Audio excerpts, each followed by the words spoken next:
Thank you very much, Speaker.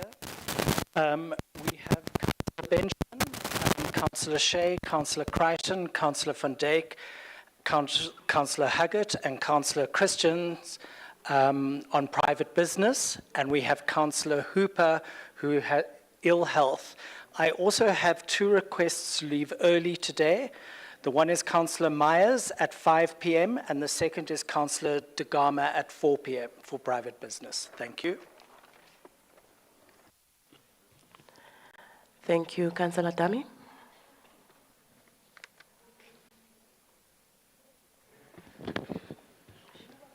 Good afternoon, Speaker. Speaker, our mayor is writing exams. Councillor Mutlare, ill health. Councillor Lizzie Mota, ill health. Councillor Mangena, ill health. Councillor Mtupi, bereavement. Councillor Chesinga, ill health. Councillor Tsetlo will leave at 2:30. Councillor Senima Vona, family responsibility. Councillor Mahau will leave at 4 if we're not done.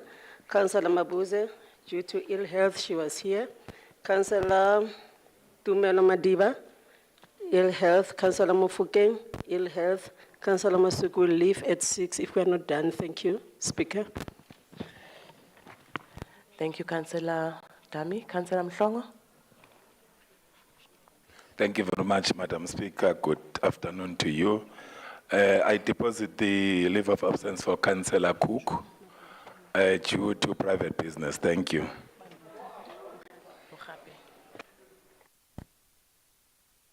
I'll start with Councillor Mohapi, after that Councillor Magwenchu, then after that Councillor Makube and Councillor Simonse, in that order, please. Thank you, Speaker. Good afternoon. From the EFF caucus, it's Councillor Ndwele, Dladla, and Mulala. 3 of them ill health.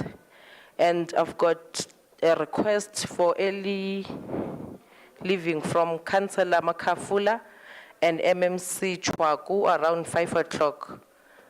Thank you. Thank you, Councillor Magwenchu. Thank you, Speaker. Speaker, I would like to be released at 1600 due to a family bereavement. Thank you. Noted, Councillor Magwenchu. Councillor Makuba. Thank you, Speaker.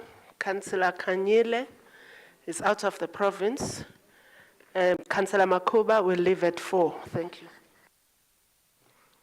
Noted, Councillor. Councillor Simonse. Thank you, Madam Speaker. MMC Konene on private business and Councillor Dwayne Ponsonby to depart at 5. Thank you. Thank you, Councillor Mashala. Thank you, Speaker. From Action SA Caucus, we've got Councillor Green, ill health, Councillor Jane Odin, ill health, and Councillor Machaba, party business. Thank you. Noted, Councillor. Councillor Dami. Sorry, Speaker. Councillor Moeti, ill health. Thank you. Noted, Councillor. Can we approve the apologies as submitted? Thank you, Councillors. Councillors, please be reminded that there were by-elections in the various wards in the city. As a result, please join me in welcoming the newly elected ward councillors who have also been sworn in as councillors of the city of Johannesburg. For Ward 9 is Councillor Jacob Karolia of Al Jamai. Please stand. I think all of you saw him earlier on in the memorial service. The second councillor is a councillor for Ward 87, Councillor Kyle Dalton Jacobs of the Democratic Alliance.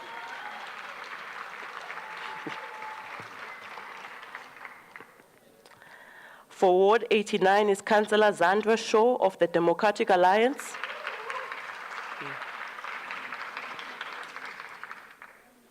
You are once more welcome, councillors, and congratulations to all of you and your respective political parties.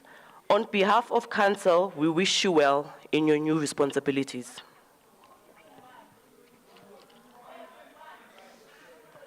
Councillors, these are the only 3 councillors that got sworn in yesterday. If there's a councillor that needs to be sworn in, you can write to the office of the speaker, no problem. Thank you.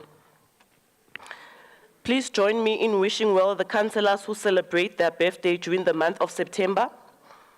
Councillor Ramaru, Councillor Chem, Councillor Muluisane, Councillor Sherman, Councillor Ndlela, Councillor Van Dijk, Councillor Finn, Councillor Marais, Councillor Dami, Councillor Coverdale, Councillor Mota, Councillor Stewart, Councillor Liebenberg, Councillor Nzondo, Councillor Mangena, Councillor Tsoteti, Councillor Ninemba, Councillor Lishilo, Councillor Nkomo, Councillor Ner, Councillor Netemba, Councillor Shumba, Councillor Nkonyeni, and the last one but not least, Councillor Mokoena.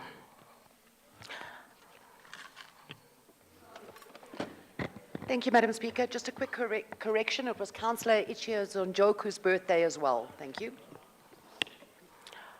Councillor, your name is not on the list, but I also wish you a very happy birthday together with the other councillors that have mentioned their name.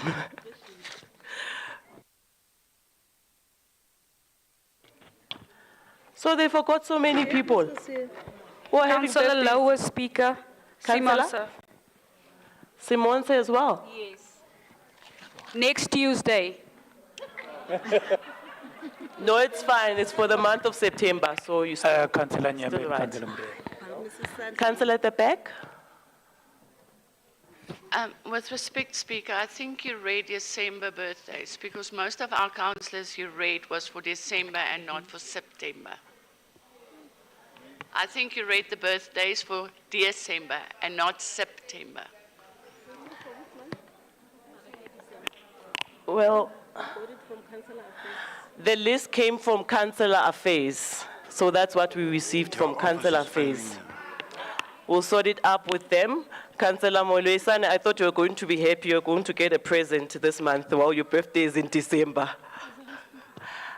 Councillor, I've noted your hand. I can't see your surname from where I'm sitting. Councillor Wex. That's fine. Yours truly, too. Thank you. Councillor Wex, thank you. Judith? We are on official notices. Item 3.1, statement by the Executive Mayor.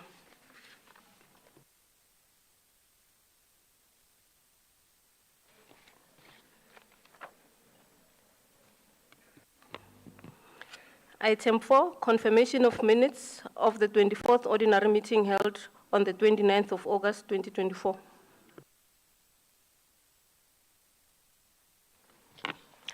I will start with ACDP, Councillor Nkonza.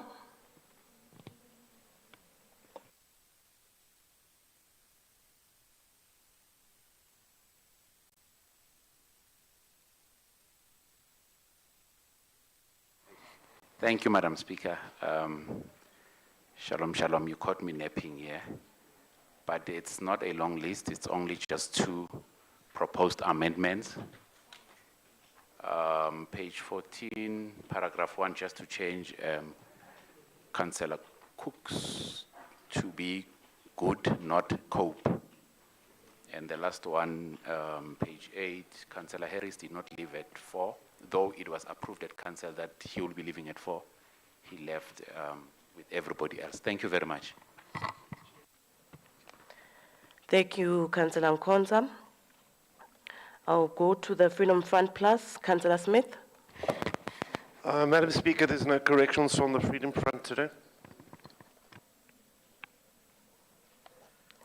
Thank you, Councillor Smith. I'll move over to the ANC, Councillor Masibugo. Thank you, Speaker. On page 14, on the results, can we please correct Councillor Edward's surname, remove the S? It's Edward.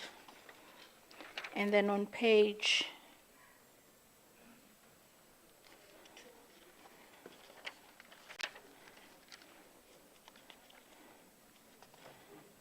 sorry for the delay, Speaker. I'm just going through my pages. And then, Speaker, on page 28,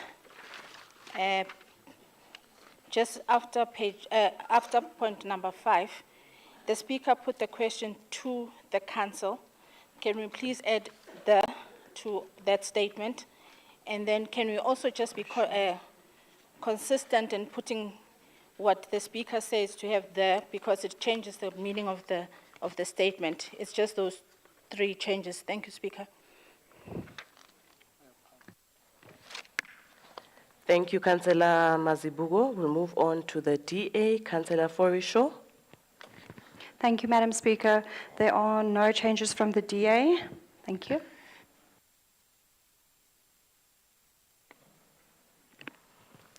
Councillors, can we confirm the minutes with amendments?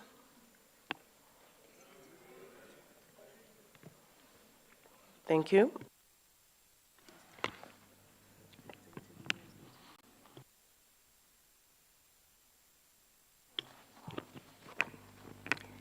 Item 5, questions for written reply of which notice has been given in terms of Rule 105(2) of the Standing Rules and Orders of Council.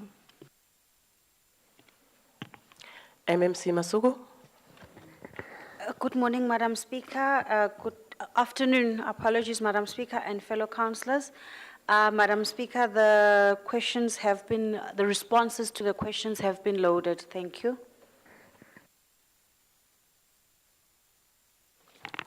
Thank you, MMC.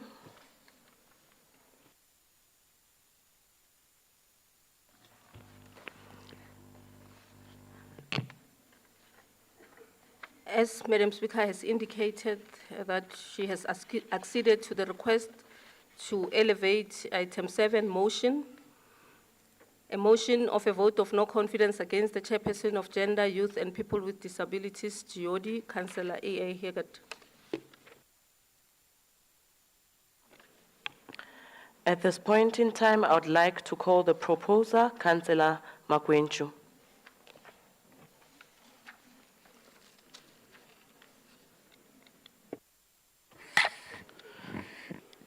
Thank you, Speaker. I, Councillor Lubabalo Magwenju, believing that the Committee on Gender, Youth, People with Disabilities, GOD, requires leadership that will advocate and safeguard the interests of the sectors that the committee represents.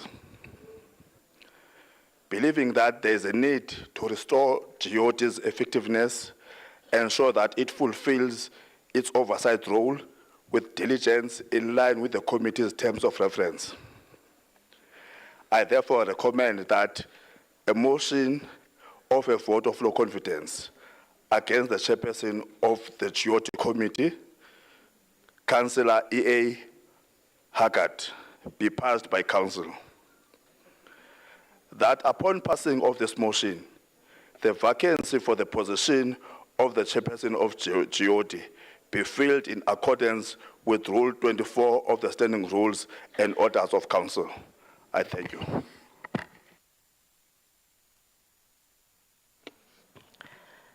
Thank you, Councillor Magwenchu. Is motion agreed to?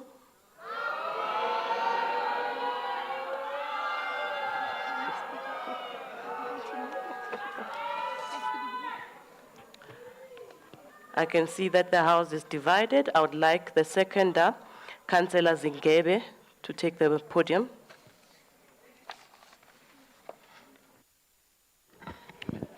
Thank you, Honorable Speaker. I decided to use my laptop now because my phone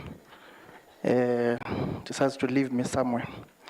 Madam Speaker, it will be a disservice for me to start speaking on this motion or second it without having to recognize that we gather here during the Heritage Month. It is important that we take a moment to reflect on the richness of our diverse cultures and the deep connections to our African roots. Heritage Month serves as a reminder of the importance of honoring our traditions, values, and the wisdom passed down from our ancestors. This month also highlights the significance of African spirituality in restoring a sense of identity and belonging within our communities. In this regard, we must recognize the immense work done by Imbonu Dr. Zule Zakhadebe of the Revelation Spiritual Home right at the heart of Johannesburg in the restoration of African identity and spirituality. His efforts to bring Africans back to their roots have been pivotal in reconnecting many with their heritage, reminding us that our strength as a people lies in understanding who we are and where we come from. His leadership in spiritual matters provides us with a powerful example of what it means to lead with purpose and integrity. In light of this, it is essential that our leadership in all spheres reflects the same level of commitment, focus, and understanding. It is with this spirit that I rise to support the motion of no confidence against Councillor Haggett. The sectors represented by the Committee on Gender, Youth, and People with Disabilities require leadership that is deeply attuned to the unique challenges faced by these vulnerable groups. This motion is not an indictment of Councillor Haggett's character or abilities, but rather an acknowledgement that we need a more suitable candidate to lead this vital committee and ensure it fulfills its mandate. Tamaku. Siyabonga, Councillor. I would like to call Councillor Van from the Democratic Alliance. Thanks, Madam Speaker.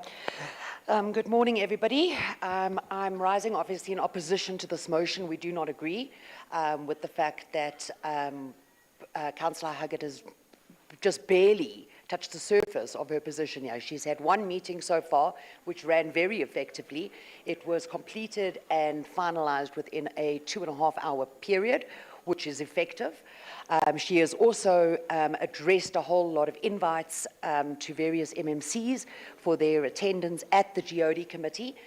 So in one meeting alone, she has achieved quite a lot. I find it very in bad taste and political bad taste that we are playing politics here with this position, not for the residents of Joburg. Because all this is about positions and handing out positions to people. That's literally what this whole issue is about. Councillor Eleanor Haggett is a well-respected individual in her community. She spent many years in her previous life as a teacher, nurturing and developing young minds to be productive members of the society. So to say she's not a leader or to say that she's not suitable, I find, it completely bizarre. But I think I've called it for what it is today. This is pure politics and trading positions for people. So no, we do not support this motion against Councillor Haggett. Thank you, Madam Speaker.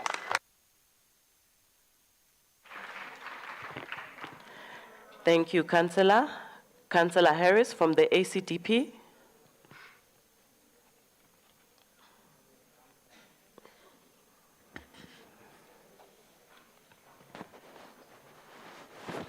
Good afternoon, Madam Speaker, Executive Mayor, MMCs, CM, and all councillors and the citizens of Johannesburg. Chapter 7 in the Standing Rules and Orders of Council in Part 189F stipulates that a motion can be passed to censure a person or a body.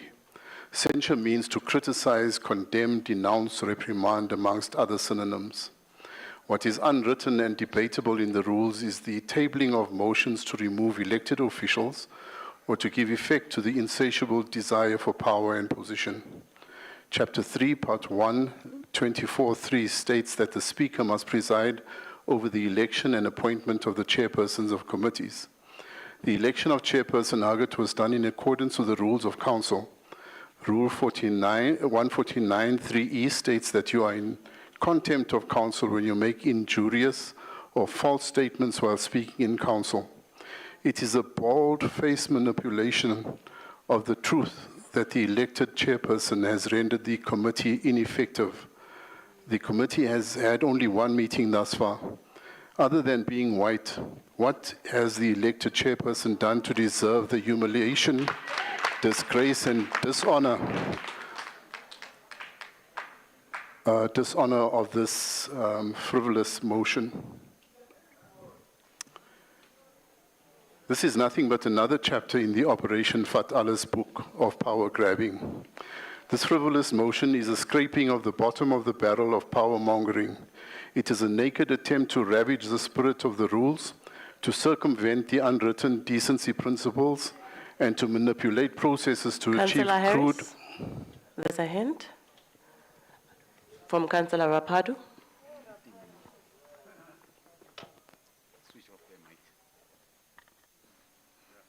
Thank you, Madam Speaker. I find it very, very, very distasteful that we're relegating this debate into issues of race. And I think, and I've been listening, I've been listening,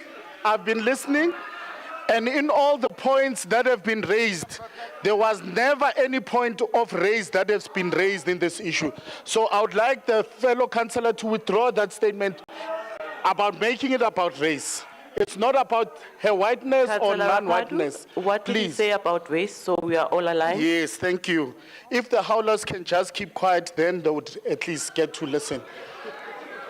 Colleagues, we want The to howlers are hear, continuing. please. So, Madam Speaker, I'm saying I've been listening attentively to the speakers before, and they raised substantive issues, and none of those issues touched on her race. And for Councillor, the former MMC there, to make it about race is very disingenuous and degrading this council process. Please, can he withdraw that statement that her whiteness is the What reason? did he say about race? He said the whiteness is the reason why we are removing her. And it can't be about that. Can't be about that. It can't be. She said it. She said the only reason we're removing her is because she's white. It's wrong. She said it.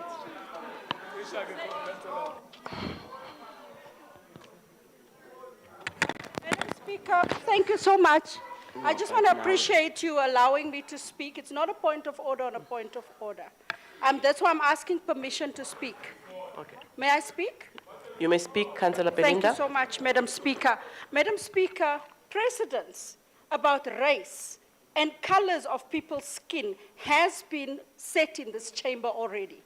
Blacks, whites, colonials, all those kind of things, those kind of names have been mentioned in these chambers. And not once were people asked to withdraw because they are talking about race. So precedents were set, and I'm asking that the rules be applied consistently, please.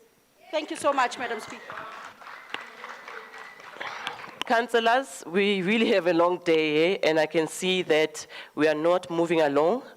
Councillor Harris, please continue with your speech. Thank you, Madam Speaker, and thank you for the selective criticisms. This frivolous motion is a scraping of the bottom of the barrel of power mongering. It is a naked attempt to ravage the spirit of the rules, to circumvent the unwritten decency principles, and to manipulate processes to achieve crude Machiavellian ends. This cunning motion is undermining the capacity and authority of the Speaker's office to preside over the election of chairpersons and to see those elected perform. Even this House debating the motion is an insult to the intelligence of the councillors who participated in the election and an insult to the citizens who gave us the mandate to conduct oversight over the affairs of council. 30 seconds remaining. If this motion is accepted, it will be setting a dangerous precedent for disgruntled petty politicians to run roughshod over decisions taken by this council simply because they can. The ACDP rejects with contempt this ill-conceived, time-wasting attempt to derail the workings of council. It is contrary to our desire for service and order. I thank you.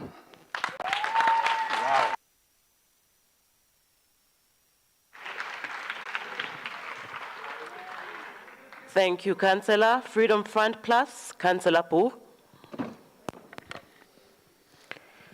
Good afternoon, Madam Speaker, fellow councillors. I accept that this motion is not because of race, it is because of cadre deployment. It is an absolute shame that for somebody that was elected as a chairperson, within 5 days, have not even chaired one proper committee meeting, to be brought a motion against her without any grounds. Normal motions are full of lies of what a committee chairperson has done wrong. This one got no lies because she didn't do anything, but we're bringing in a motion to remove her because probably this position was promised to one of our cadres to remunerate him for this or that favor. And Madam Speaker, as long as this city appoints people, cadres, without any capabilities, doesn't matter if they can do the job, but just because of the cadre deployment, we will never move this city forward. Why can't we run city council like we do with Section 79? In my Section 79 committees, there is no politics. We are working together the betterment of the city and its residents. And we have to start doing the same in council as well. Appoint the right persons in chairman positions, MNC positions that can do the job and not to remunerate them as cadres. Thank you very much.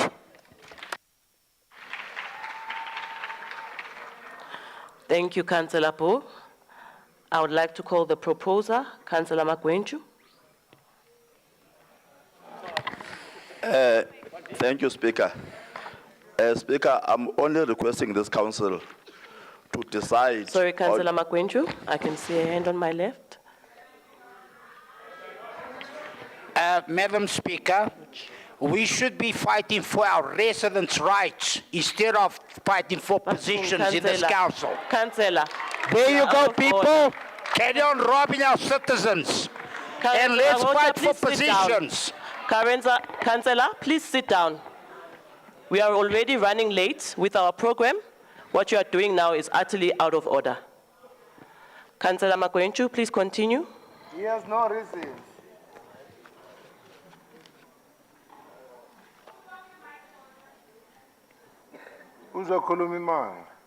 Roger? Okay. Thank you, Speaker. Speaker, my only request is that this council should prove beyond any reasonable doubt that this motion is indeed not frivolous by passing this motion. I thank you.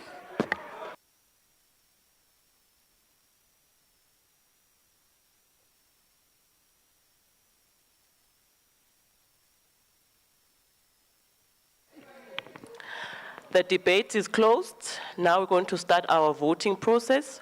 All those in favor of this motion, please raise your hands.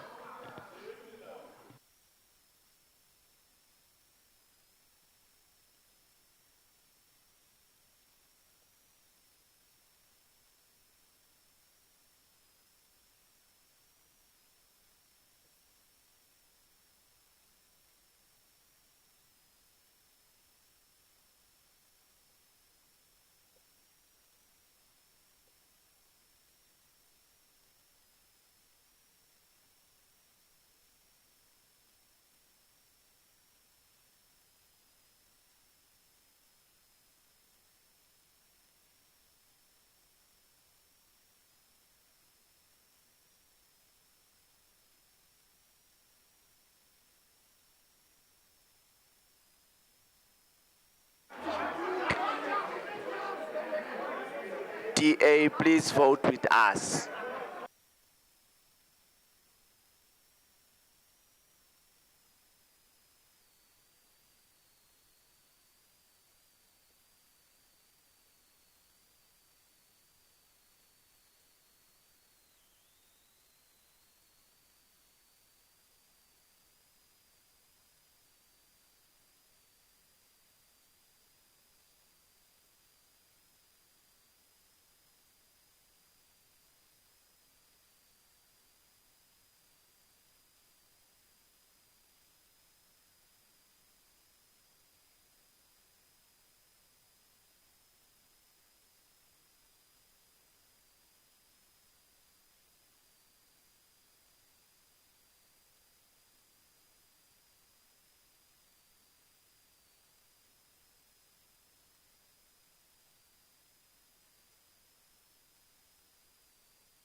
You can drop your hands, councillors.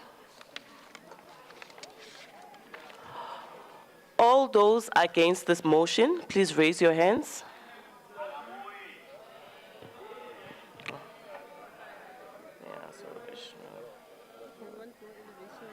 Yeah, no, I would be late because we're so confused.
Councillors, you can drop your hands. Councillors, you can drop your hands. All those against the motion.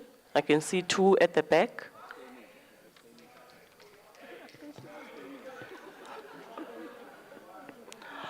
All those who are abstaining from the voting process, please raise your hands. 0. Please allow us 2 minutes to tally up the results.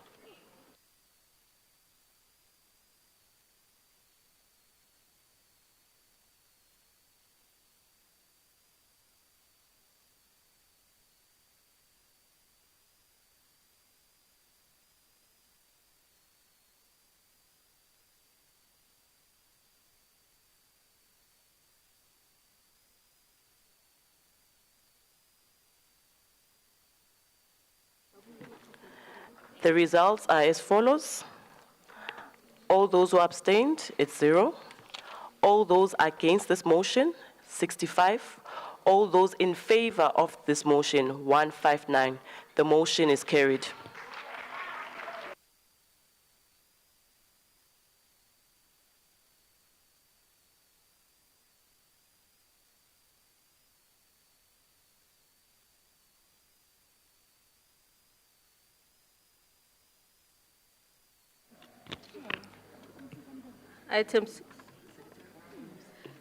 Item 6, recommendations to council. MMC Masuku. Thank you once more, Madam Speaker. I hereby table the recommendations to council for consideration. Madam Speaker, on behalf of the executive, I would also like to withdraw item 48 and item 51. Item 48 and item 51. Thank you very much, ma'am.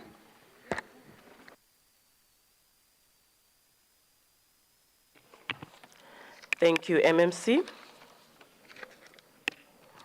I would like to call the Chair of Chairs, Councillor Marema.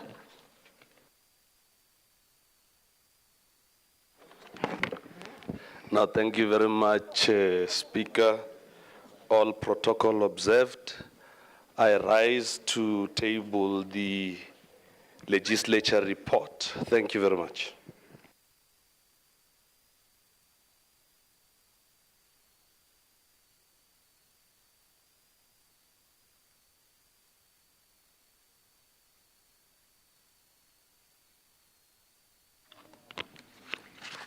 Item 1, Performance Assessment Report for the Group Corporate and Shared Services Department for the 2023-24 financial year for the period October to December 2023, read together with Item 2, Oversight Report of the Section 79 Corporate and Shared Services Committee on the 2023-24 Midterm Budget and Performance Assessment Report of Group Corporate and Shared Services for the period October to December 2023. Item 3, Performance Assessment Report for the Group Corporate and Shared Services Department for the 2023-2024 financial year for the period January to March 2024, read together with Item 4, Oversight Report on the Section 79 Corporate and Shared Services Committee on the 2023-24 Midterm Budget and Performance Assessment Report of Group Corporate and Shared Services for the period January to March 2024. Councillors, I've been informed that only the member in charge will be the one that's speaking. The other speakers will not present today. I would like to call member in charge, Councillor Rapadu.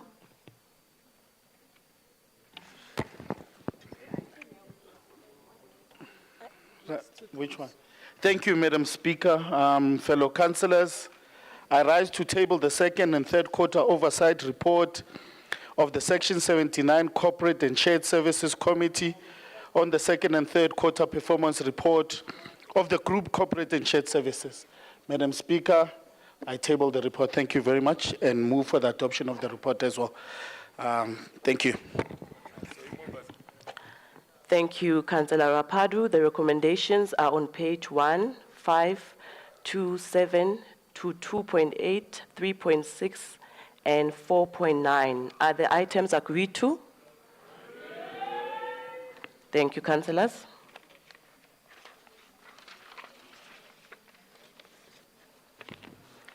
Item 5, Performance Assessment Report for Development Planning Department for the 2023-24 financial year for the period January to March 2024.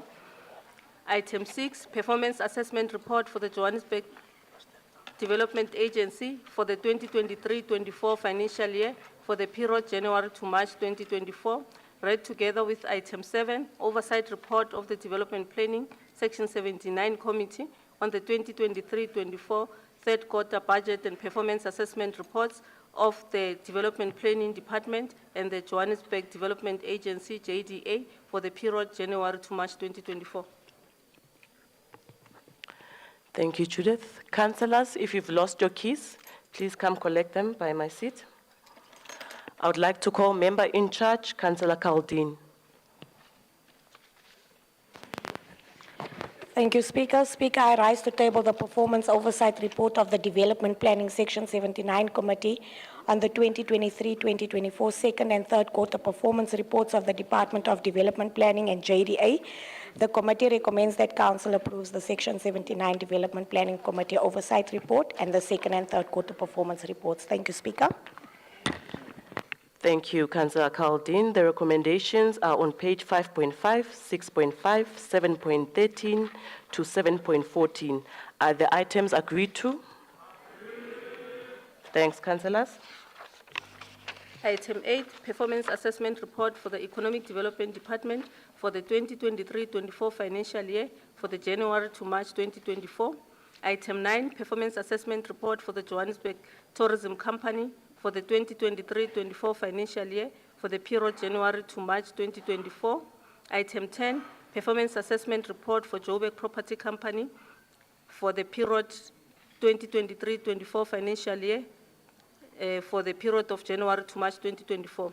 Item 11, Performance Assessment Report for Joburg Market SOC Ltd for the period for the 2023-24 financial year for the period January to March 2024. Read together with Item 12, Oversight Report of the Economic Development Section 79 Committee on the 2023-24 third quarter performance assessment reports of the Department of Economic Development, Joburg Tourism Company, JTC, Joburg Fresh Produce Market, and Johannesburg Property Company for the period January to March 2024. Member in charge, Councillor Mhlongo.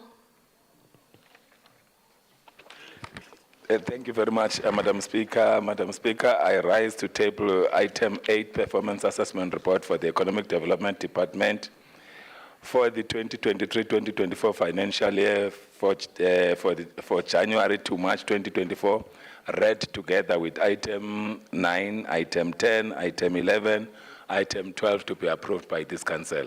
I thank you, Madam Speaker. Thank you, Councillor Mhlongo. The recommendations are on page 8.4, 9.10, 10.11, 11.5, and 12.6. Are the items agreed to? Thank you, councillors. Item 13, Performance Assessment Report for the Environment, Infrastructure and Services Department for the 2023-24 financial year for the period January to March 2024. Item 14, Performance Assessment Report for the City Power Johannesburg SOC Ltd for the 2023-24 financial year for the period January to March 2024. Item 15, Performance Assessment Report for Joburg Water SOC Ltd for the 2023-24 financial year for the period January to March 2024.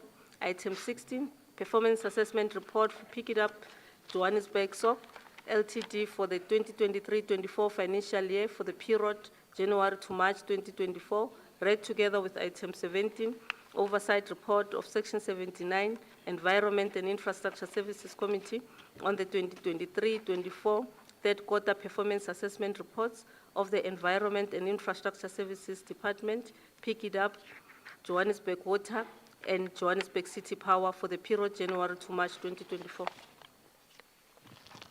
Thank you, Judith. Member in charge, Councillor Munyai.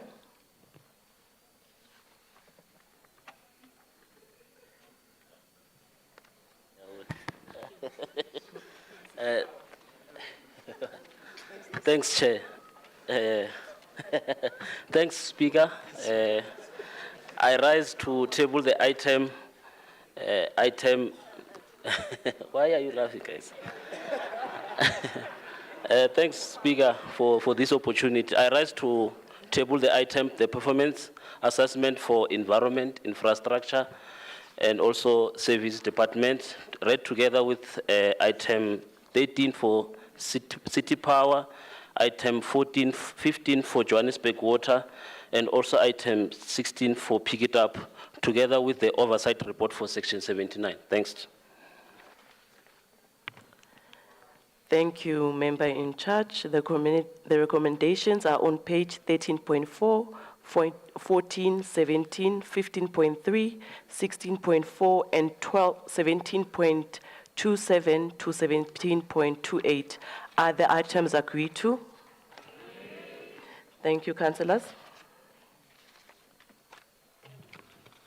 Item 18, Performance Assessment Report for the Group Finance Department for the 2023-24 financial year for the period October to December 2023.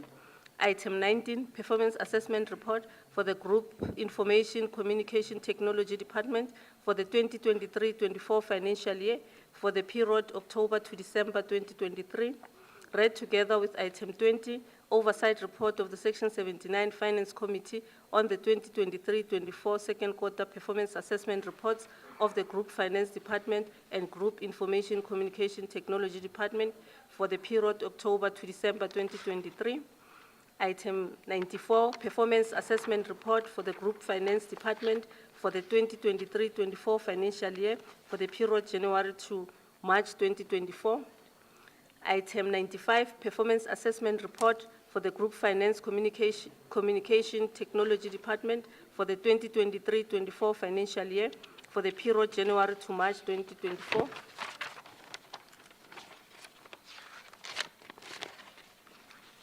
Read together with item 96, Oversight Report of the Section 79 Finance Committee on the 2023-24 third quarter performance assessment reports of the Group Finance Department and Group Information Communication Technology Department for the period January to March 2024. Member in charge, Councillor Edward.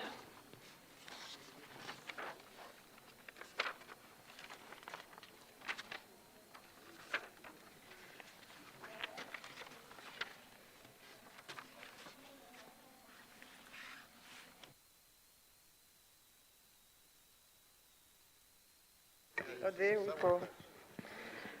Thank you very much, Madam Speaker. I rise to table item number 18, performance assessment reports for Group Finance Department for 2023-2024 financial year for the period of October to December 2023. They read with item 19, item 20, item 94, and item 95. I ask this council to approve these reports. Thank you. Thank you, Councillor Edward. The recommendations are on page 18.3, 19.3, 20.14, 94.4, 95.5, and 96.12 to 96.13. Are the items agreed to? Thanks, councillors. Item 21, performance assessment report for the Health Department for the 2023-24 financial year for the period January to March 2024. Item 22, performance assessment report for the Social Development Department for the 2023-24 financial year for the period January to March 2024. Read together with item 23, oversight report of the Health and Social Development Section 79 Committee on 2023-24 third quarter budget and performance assessment reports of the Health Department and Social Development Department for the period January to March 2024. Member in charge, Councillor Nkonku. E re ke go leboge motsamaisa dipuisano tsa lekgotla ke ema ka maoto go tsaya item performance assessment report for the Health and Department for the year 2023-2024 financial year for the period of January to March 2024. Item 22, item 23, gore re be mo khotleng le amogele. Pula.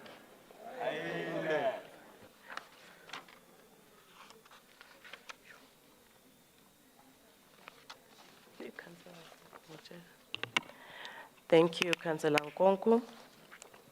The recommendations are on page 21.26, 22.6, and 23.16. Are the items agreed to? Thank you, councillors.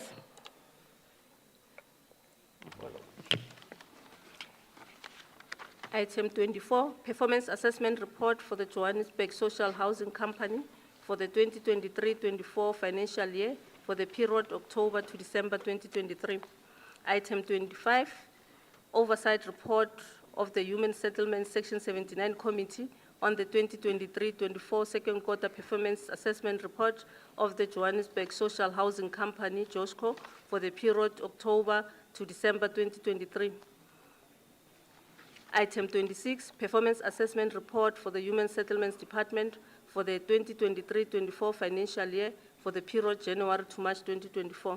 Item 27, performance assessment report for the Johannesburg Social Housing Company for the 2023-24 financial year for the period January to March 2024. Read together with item 28, oversight report of the Human Settlement Section 79 Committee on the 2023-24 third quarter performance assessment report of the Department of Human Settlements and the Johannesburg Social Housing Company, JOSCO, for the period January to March 2024. Member in charge, Councillor Mpolo Bosho.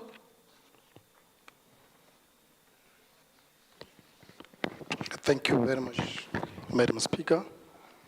I rise on behalf of Section 79 Women Settlement to table item 24, 25, 26, 27, 28. And also I ask the Council to approve item 24, 25, 26, 27, 28. Thank you very much, Madam Speaker. Thank you, Councillor. The recommendations are on page 24.5, 25.4, 26.2, 27.2, 27.12, and 28.8. Are the items agreed to? Thank you, councillors. Item 29, Performance Assessment Report for the Public Safety Department for the 2023-24 financial year for the period January to March 2024, read together with Item 30, Oversight Report of the Section 79 Public Safety Committee on the 2023-24 third quarter performance report of the Department of Public Safety for the period January to March 2024. Member in charge, Councillor Nonkumbi. Thank you, Speaker. I rise to table item 29 and 30, performance assessment reports for the Public Safety Department for 2022-2023 financial year for the period January to March 2024, and item 30, oversight report of the Section 79 on the 2023-2024 quarter performance report for the Department of Public Safety, and ask the Council to approve this report. Thank you. Thank you, Councillor. The recommendations are on page 29.20, 30.4 are the items agreed to. Thank you, Councillors. Item 31, Performance Assessment Report for the Transport Department for the 2023-24 financial year for the period January to March 2024. Item 32, Performance Assessment Report for the Johannesburg Roads Agency, SOC Ltd, for the 2023-24 financial year for the period January to March 2024. Item 33, Performance Assessment Report for the Johannesburg Metropolitan Bus Services for the 2023-24 financial year for the period January to March 2024.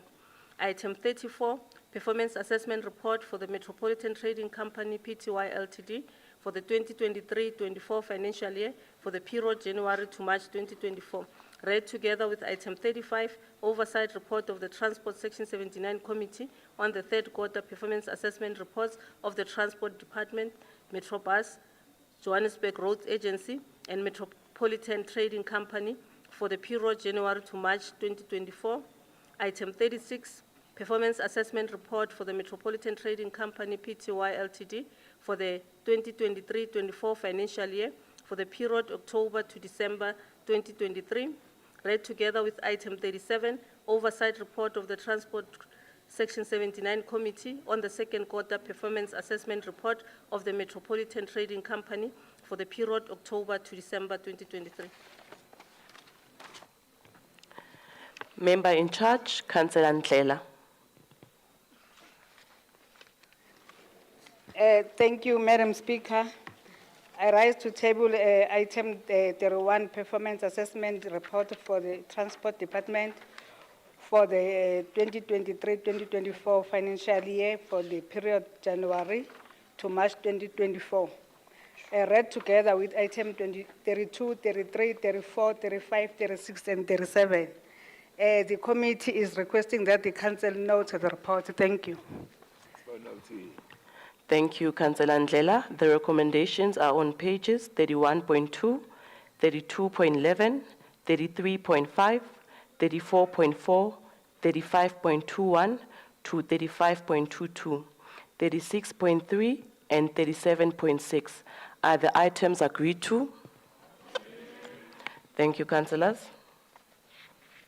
Item 38, Performance Assessment Report for the Office of the City Manager for the 2023-24 financial year for the period October to December 2023.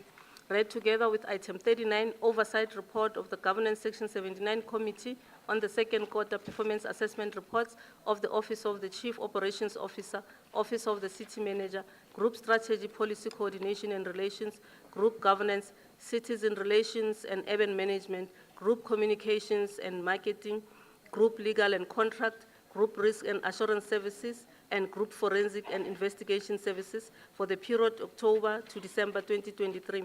Item 92, Performance Assessment Report for the Office of the City Manager for the 2023-24 financial year for the period January to March 2024. Read together with item 93, Oversight Report of the Governance Section 79 Committee on the third quarter performance assessment reports of the Office of the Chief Operations Officer, Office of the City Manager, Group Strategy, Policy Coordination and Relations, Group Governance, Citizen Relations and Urban Management, Group Communications and Marketing, Group Legal and Contract, Group Risk and Assurance Services, and Group Forensic and Investigation Services for the period January to March 2024. Member in charge, Councillor Magwenchu.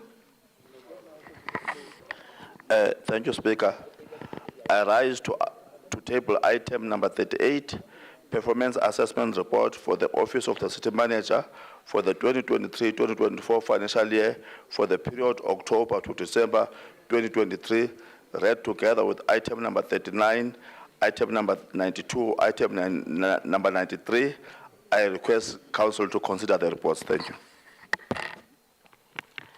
Thank you, Councillor. The recommendations are on pages 38.22, 39.10 to 39.11, 92.21 and 93.11. Are the items agreed to? Thank you, councillors. Item 40, third quarter report on the oversight activities of the Petitions Standing Committee for the period January to March 2024. Member in charge, Councillor Mabuke.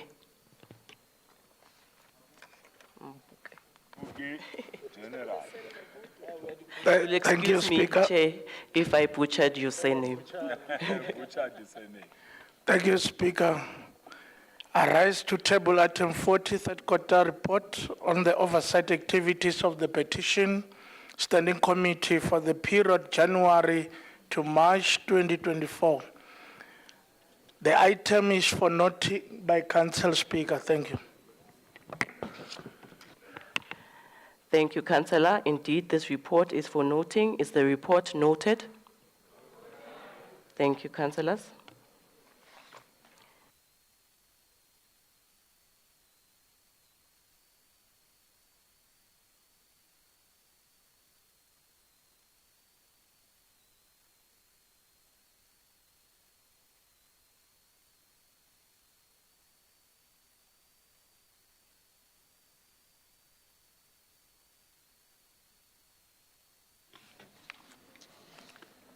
Item 41, reviewed social development draft policies, older persons draft policy, children's services draft policy, food resilience draft policy, homelessness draft policy.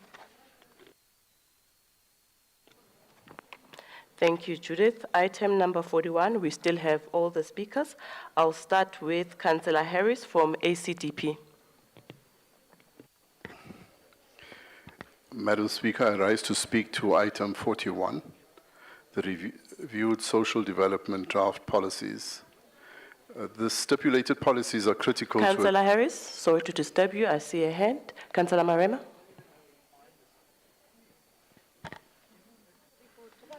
No, thank you very much, Speaker. I thought part of the reports that you have read in terms of elevation and as part of what we are noting and not debating would also include the legislature report if you look at the OCOL reports that are there. So I stand to be corrected, but I think we've submitted the two to yourself so that at least we can deal with those 97 up to 104. Thank you.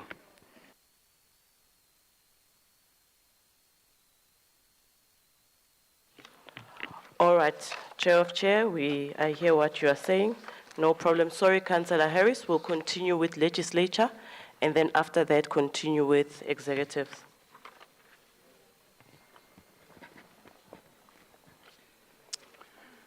Thank you, Madam Speaker.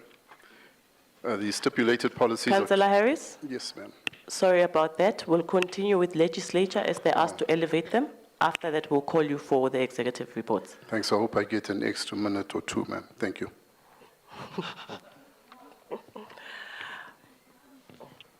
Item 97, performance assessment report for the City of Johannesburg Legislature Department for the 2023-24 financial year, second quarter for the period October to December 2023, read together with item 98, oversight report of OCOL on the 2023-24 second quarter budget and performance assessment report on the legislature of the City of Johannesburg for the period October to December 2023.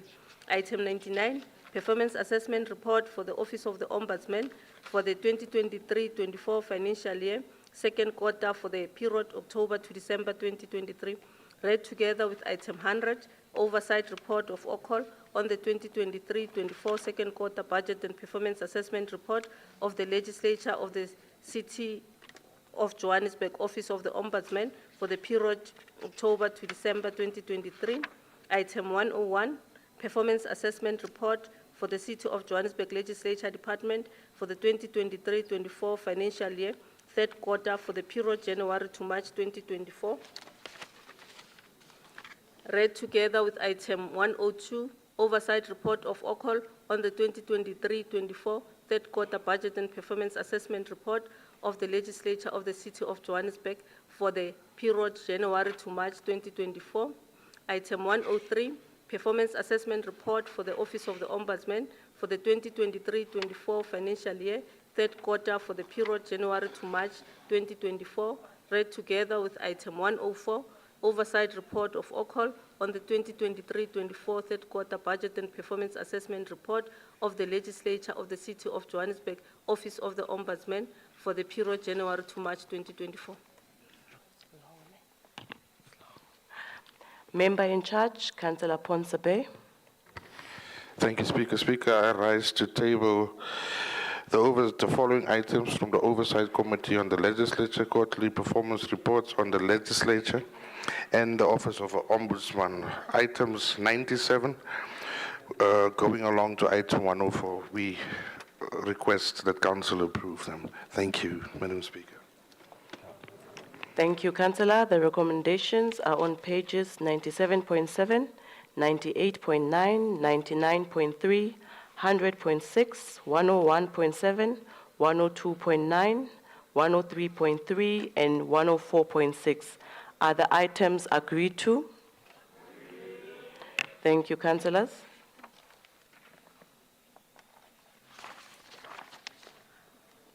We are going back to item 41, reviewed social development draft policies, older persons draft policy, children's services draft policy, food resilience draft policy, homelessness draft policy. Councillor Harris.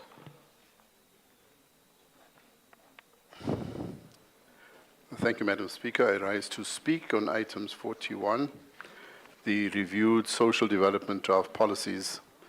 The stipulated policies are critical to addressing key social challenges within the City of Johannesburg. And we are pleased to see the thoughtful, though theoretical approach taken in their review. The ACDP welcomes the older persons draft policy. This policy reinforces Johannesburg's commitment to being a truly caring city.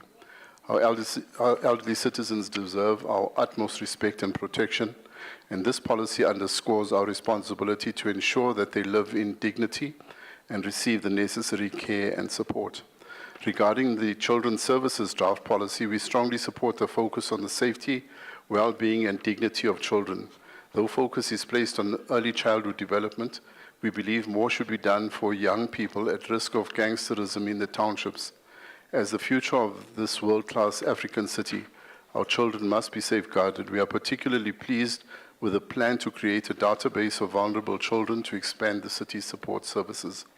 The food resilience policy is another important step toward creating a sustainable future. The establishment of food empowerment zones will be a significant milestone in tackling food insecurity.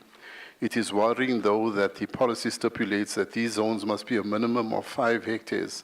With space at a premium, this stipulation will place too high a barrier on access to suitable sites. The ACDP encourages continuous investment in food resilience research over the next 2 to 4 years to ensure long-term success. We must also assist residents to aspire to cultivate their own food, providing access to land for agricultural purposes, not increasing informal settlements as some may advocate. Homelessness draft policies, these policies are enlightened as they seek to restore the dignity of our people. This is one of the policies of the ACDP, Service, Order and Safety, where we desire to see the city of Johannesburg being on the same level as the city of Aziz in Brazil, where the city cares for its residents. where street children are kept in safe centers and where family members are traced within 14 days. We have hijacked buildings in the city which can be used for safe centers for the homeless. Collectively, these policies align with the Sustainable Development Goals, particularly the goal of no poverty and the health and well-being of our people. This is in line with the ACDP's own vision of service, order and safety, ensuring that Johannesburg is a place where all residents are cared for and respected. The ACDP notes and approves these policies. Thank you. Thank you, Councillor Harris. Councillor Abdul from the UIM.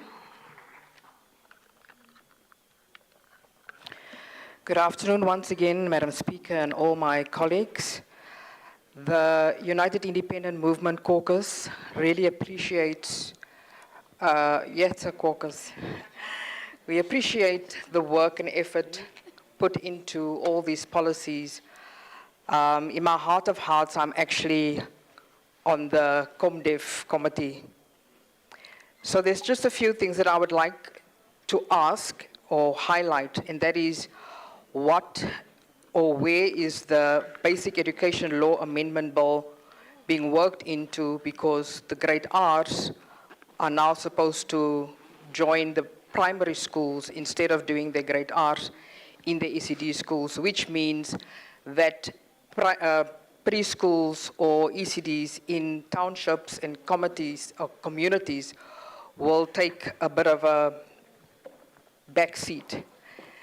And also I would like to find out how does the cuts of 4 billion rand budget impact the education in Gauteng specifically. I do also appreciate the fact that the Gauteng province has made it very clear that they will do their best to avoid our teachers being sacked. I would also like to add to community empowerment development projects. Instead of just doing services for our community, let them start doing things for themselves. Otherwise, we will always have a situation where community members expect government to do something. There are a few departments that are not being engaged, and that is the Department of Sports, Arts and Culture, the Department of Women, Youth and Senior Citizens, as well as the Department of Agriculture. I see the other departments that are being engaged, but I think these departments will also do very well in terms of adding to the policies and the plans of the specific department. We need to also focus on the restoration of dignity in our people. There are homeless people, and then there are elderly people with homes. Part of the research should be the merging and the vetting and the police clearance of people who are homeless and elderly people who have homes, and maybe see if something can be worked out there. I see that there is peer counseling and also the empowerment of social workers. There's a few social workers, they are underpaid and mismanaged. I think we should focus more on developing community workers, community activists who are already there on the ground. But I do note and appreciate this policy. Thank you very much. Thank you, Councillor Abdul. IFP, Councillor Nkomo.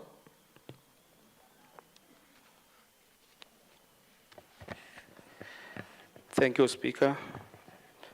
Greetings to Executive Mayor, Councillor Dadamrero, Whip of Council, Councillor Manzini,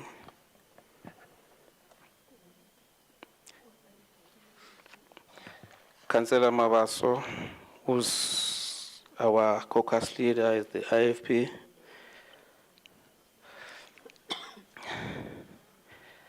Speaker, as the IFP,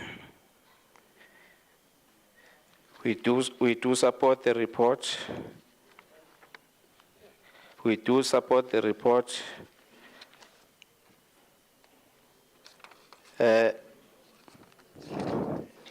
We support the report.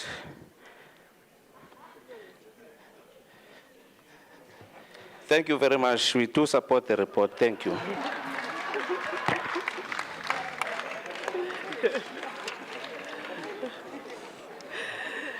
Siyabonga, Councillor Nkomo. Action essay, Councillor Neft. Thank you. With a little more words.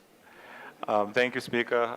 Thank you for the opportunity to address the House. Good afternoon, everybody. Good afternoon to residents watching, as well as guests in the gallery, as well as all parties, dignitaries in that. Protocol, all protocol observed. Speaker, I rise to speak on item 41.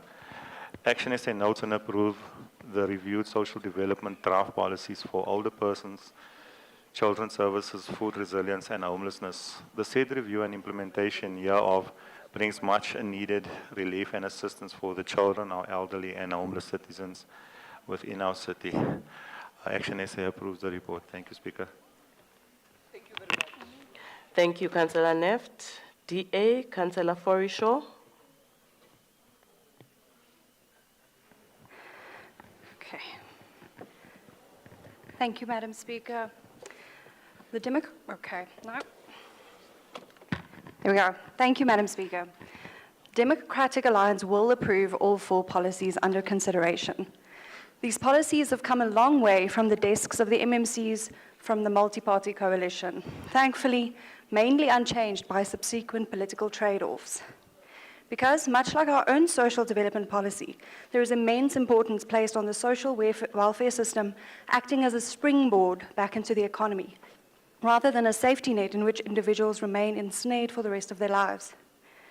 Furthermore, the DA's policy champions inclusivity and diversity, recognizing the value of every voice in our society. By fostering an environment where all individuals can contribute and prosper, we lay the foundation for a stronger, more resilient nation. These DA policies, like the ones we are considering today, encompass crucial initiatives. Firstly, protecting the elderly by regulating old-age homes and providing adequate training for caregivers. Secondly, safeguarding children by establishing safe spaces, educating parents, supporting early childhood development centers, and connecting families with essential social services. Thirdly, addressing homelessness, a massive issue in Joburg, as we know, through partnerships with the NGOs, providing affordable housing options and offering comprehensive support services to reintegrate the homeless into society. Regarding food resilience, while we believe cash transfers should remain the primary mode of providing food security, we do acknowledge that circumstances may warrant alternative measures, such as food transfers or commodity vouchers. The establishment of food hubs can play a pivotal role in reducing food insecurity and malnutrition. The DA will exercise full oversight to ensure taxpayer money is spent judiciously, because although these policies are DA aligned, those entrusted with the execution of these policies are not even in the same league as the DA when it comes to a track record of good governance and service delivery. Furthermore, all 4 policies stress the importance of city departments and entities collaborating for successful implementation. However, government's silo mentality hinders cooperation. It's imperative that we break free from this pattern. The DA believes that social development is not merely about statistics, it's about transforming lives. It's about creating a society where everyone can fulfill their potential and contribute meaningfully to our collective progress. Thank you.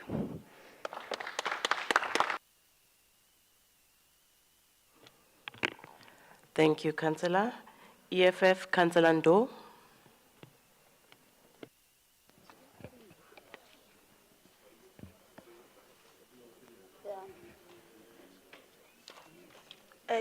Greetings, Speaker, and all protocols observed. As the EFF would like to note the report. Thank you. Thank you, Councillor. ANC, Councillor Nyembe.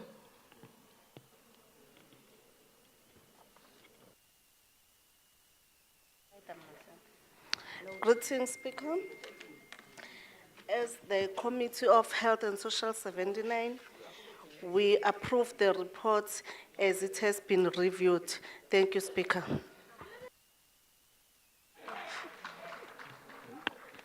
Siyabonga, Councillor Nyembe. MMC, Councillor Makafula. Thank you, Speaker. Greetings to the caucus leader of the EFF, the whip of the EFF, Councillor Tabisa Magapi. Without any wasting of time, Speaker, let me also indicate to you that as the GLU, we are moving forward to make sure that we have progress in the departments. These policies haven't been reviewed for quite some time, and the truth must be told. You must just give credit where it is. It is about time that we change the policies, and we really note the report, and we ask council to also note the report. Thank you.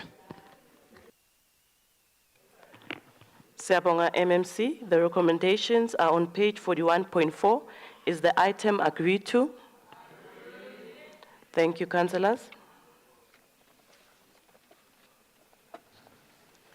Item 42, Group Strategic Supply Chain Management Acquisition Status Report reflecting bids considered and approved by Accounting Officer for the period 1st October 2023 to 31st December 2023. Action SA, Councillor Nkunyen. Speaker. Councillor, I can't see your name, but you can come in. It's Councillor Nuren Peterson. May I make a request? Councillor Peterson, what's your request? If we could group the acquisition Please stand up, strategy. Councillor. Please stand.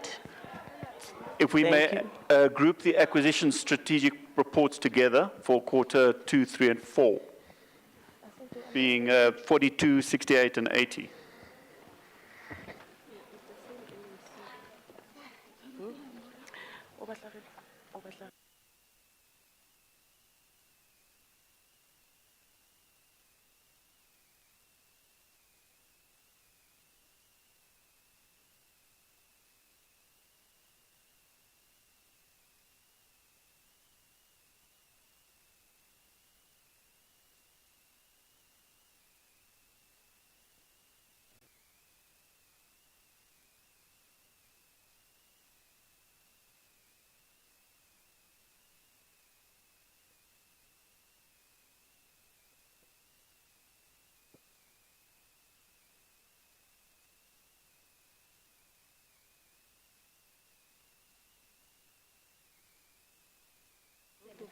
Councillor Peterson, I'll get back to you. I'm still consulting.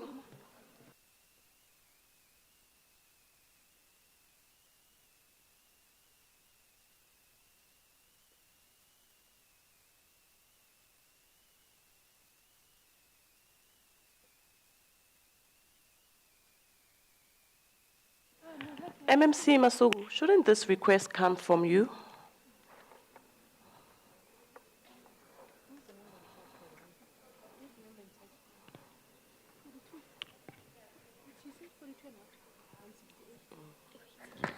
Madam Speaker, it can, I think legal can advise, but ordinarily, for an example, I'll just give you a typical example that there were councillors who requested that tomorrow we club item 61 to 67, but I was going to make that request tomorrow. This request was not made.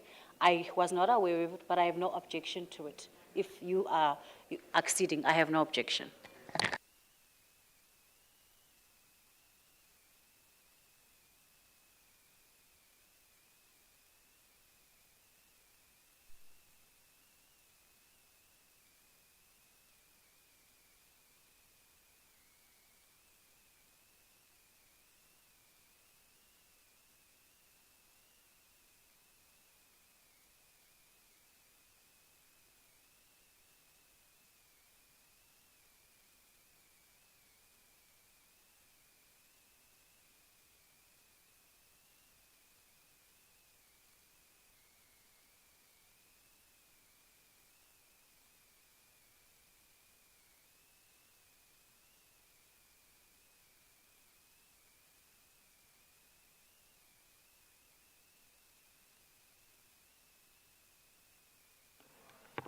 Councillors, if no one has an objection with that, we've got no issue from our side. Is there someone with an objection?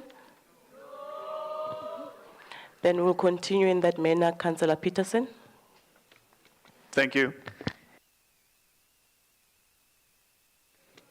Judith, you'll read them on record, please. Thanks, Madam Speaker.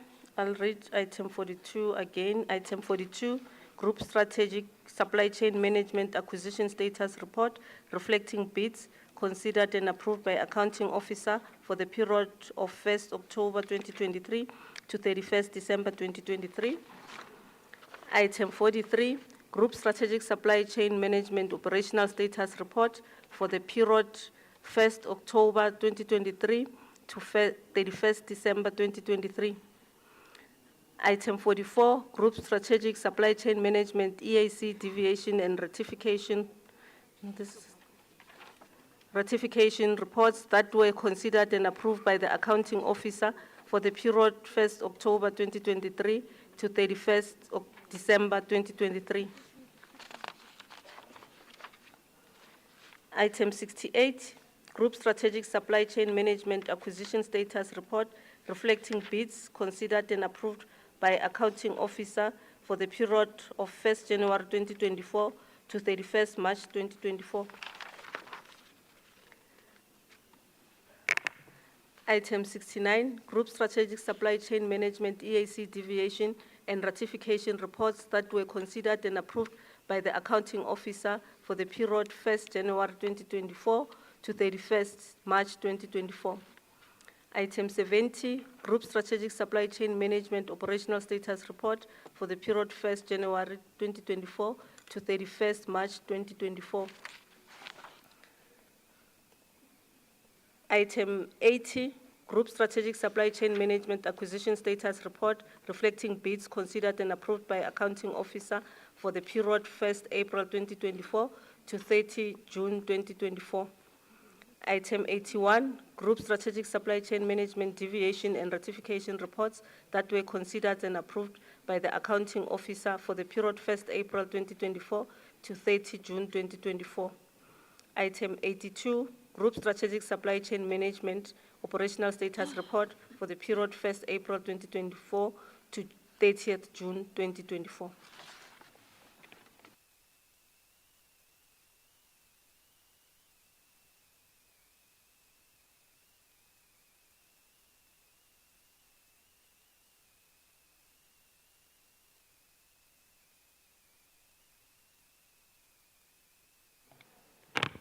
Action essay, Councillor Nkonyeni.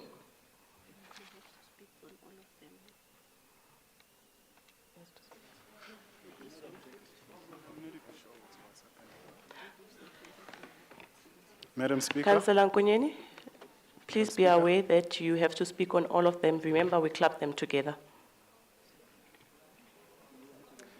Ngathi soba nenkinga ke Madam Speaker.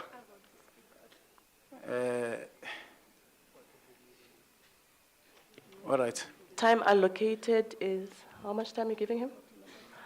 40 minutes.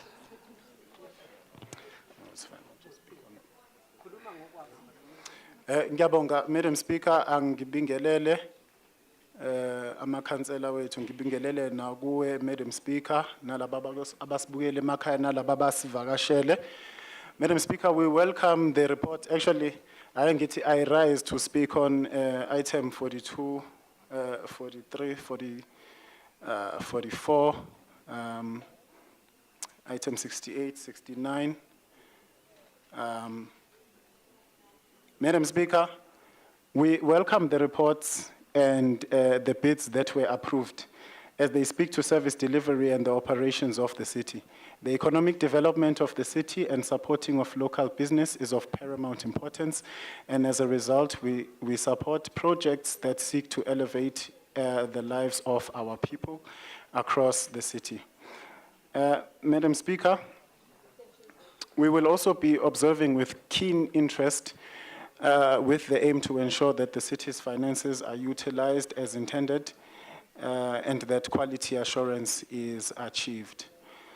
Madam Speaker, because SAP was developed, or rather because SAP developed the ERP system, it only makes sense to extend their contract by a further 18 months. This is to ensure that processes are streamlined. We do note with concern the challenges that SAP had in the past regarding the city's write-offs. We will monitor this We will monitor this contract and its deliverables closely, as we cannot afford to tolerate mediocrity. Madam Speaker, we also note and welcome the reports on the acquisition status of the city with regards to the bids that are contained herein, because these are in relation to critical departments such as community development, EISD, economic development, and as such, Action SA notes all these reports and supports. Thank you. Thank you, Councillor Nkonyeni. DA, Councillor Peterson. Thank you, Speaker. I just want to clarify, will my time be added, or do I still have to work within the 8-minute allotment? Yes, it will be added, Councillor. Will be added. So I can, thank you. There'll be body breaks. Okay, it's Councillor Nuren here. I'd rise to speak on the 9 items. That's 42, 68, 80, being the acquisition status reports for quarter 2, 3, and 4. And then items 43, 70, 82, being any such meeting as an observer. This does not imply that the supply chain management process should be a black box process where we as councillors only see an invoice that must be paid with council rubber stamping the process blind. The item being noted recommends that the group head strategic supply chain management, in compliance with Regulation 6, subsection 4 of the Supply Chain Management Regulation, make this report public. This regulation specifies that the documents must be made available online. Now, last night, I tried logging on to www.joburg.org.za, and then failing that, I went to eservices.org.za, and I received the following message, HTTP error 503. The service is unavailable. So good intentions may mean a lot, but ultimately they do not put food on the table. And I received the Speaker, through you, can the LOB please tell us today what the latest SCM reports loaded onto the city's website are dated? Because from memory, I think the latest one I saw was 2020. Now, as has already been indicated, the Finance Committee is not getting the opportunity to practice oversight on these reports prior to them coming to Council. So we would never be able to tell if, for example, if you look at item number 68, there is a tender which was approved about 10 months ago, give or take, for the appointment of a service provider to supply, install, maintain, and support an off-the-shelf, note off-the-shelf, not custom software, integrated library system application and associated technologies for use in libraries throughout the city of Johannesburg for a period of 3 years. The cost of this deal, which has already been approved, is over 30 million. So we need to ask ourselves this question as councillors here today: is this fair value? With 135 wards and assuming 1 functional library per ward, and yes, I know that is very optimistic, this works out to a cost of 222,000 Rand per library, which would be about 70,000 Rand per year for this 3-year contract.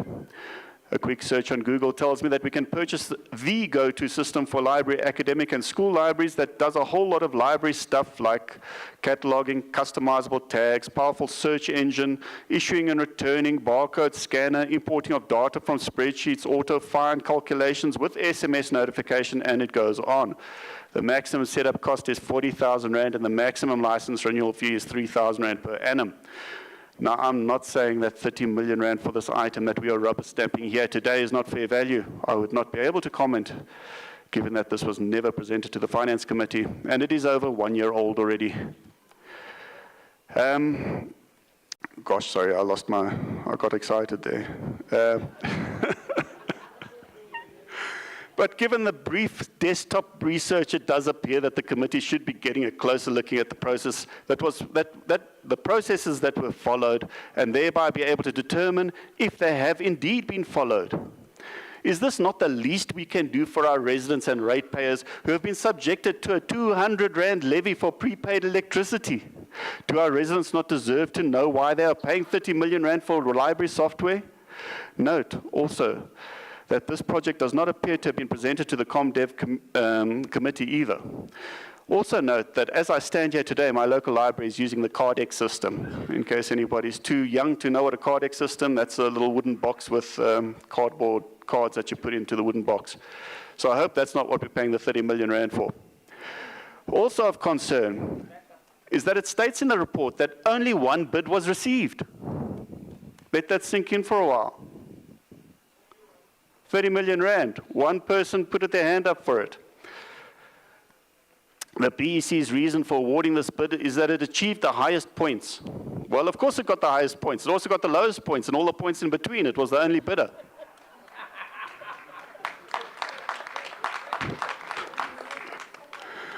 One has to ask why there was only one bid.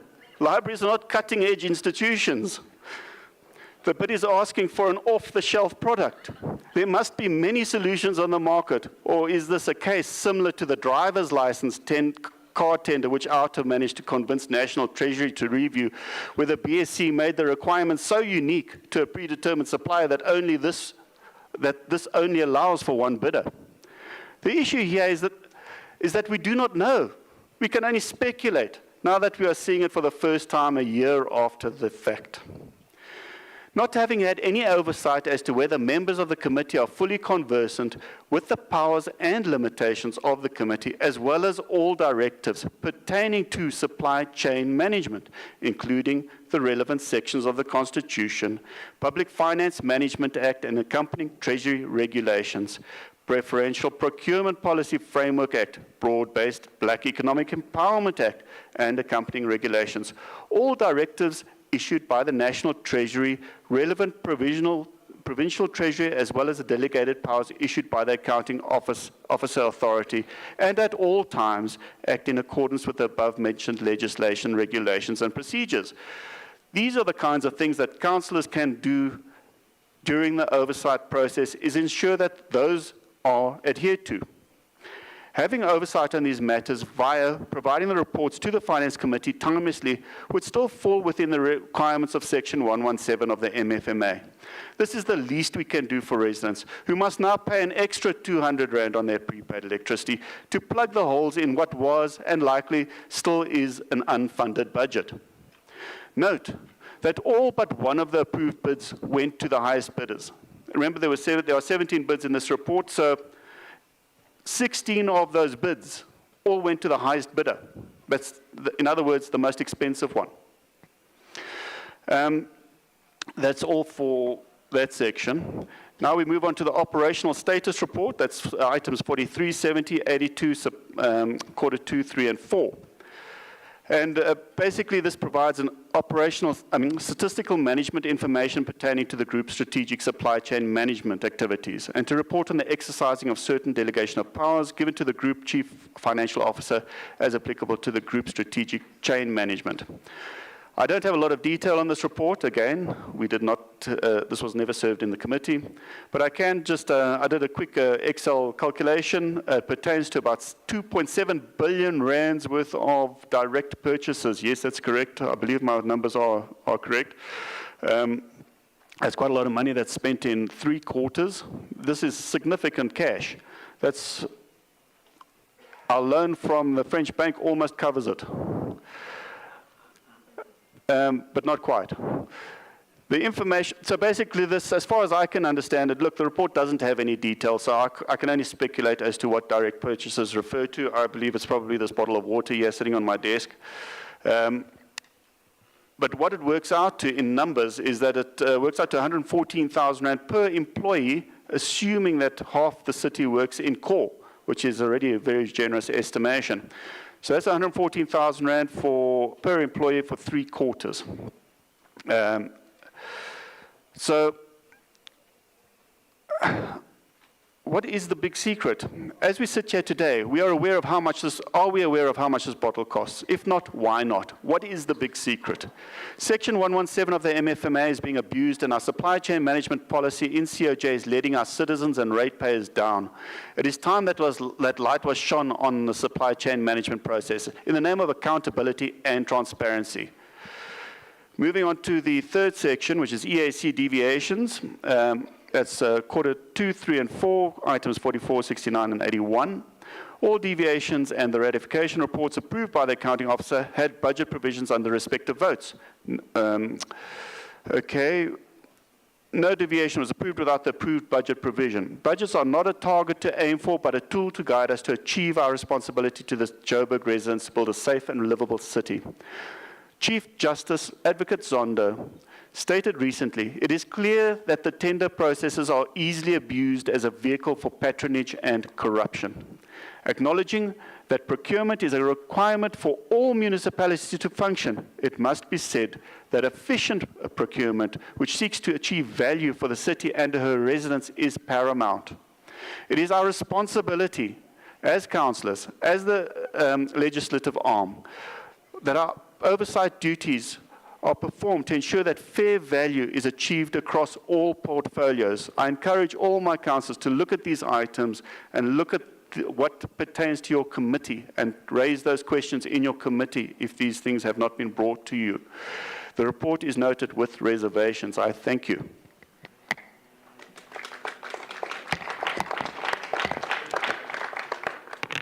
I'll go and sign the register. Thank you, Councillor Peterson. Councillor Nhlapo, you have 24 minutes.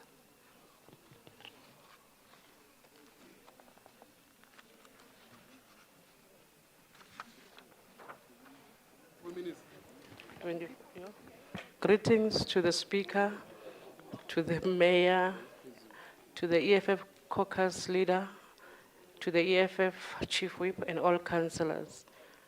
I rise on the items clustered. I'll start with item 42. Whilst the EFF is noting the contents of the report, the following concerns should be addressed mainly on page 42.6.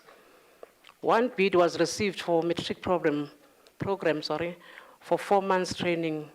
The reason for award that the PEC took a decision to recommend the highest bidder based on points. In this case, the stated reason does not make sense as the only one bid was received and evaluated. There was no competition.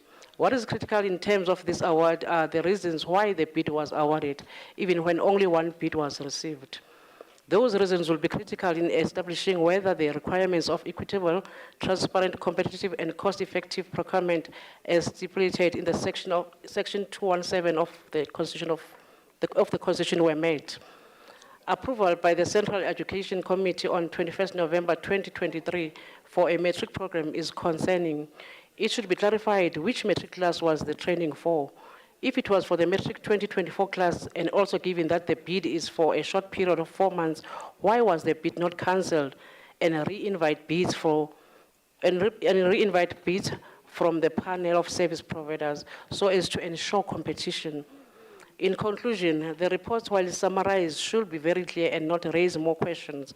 Transparency, accountability by the supply chain management status reports, it is needed or either requested. Another findings on item 43.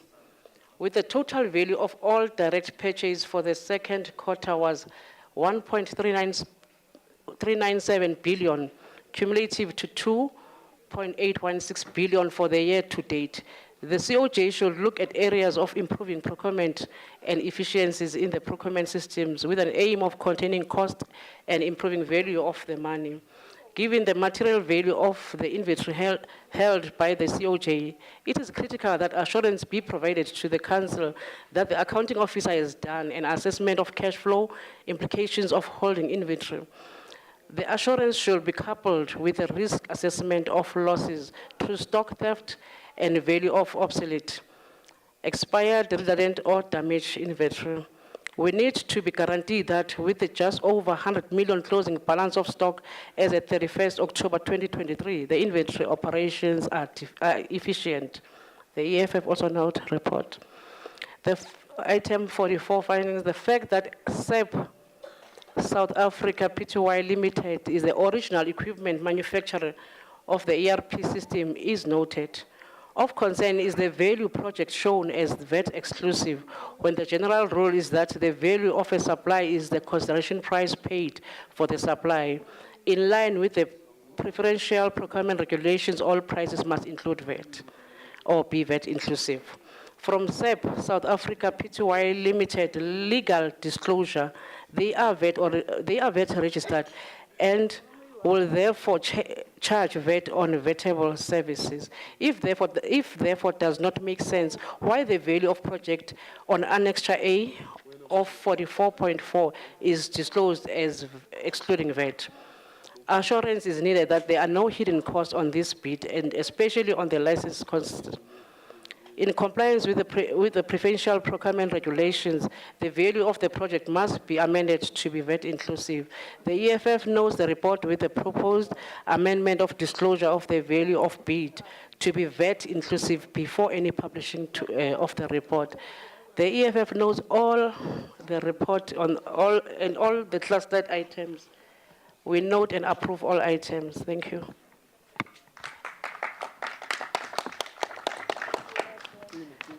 Thank you, Councillor Nhlapo. Councillor Buthelezi from the ANC. Councillor Buthelezi, you have an hour. Oh, wow. We club them together, remember, councillors, all the items, so it's a lot of time. But don't worry, they don't use all their time, just like the councillor from the Democratic Alliance.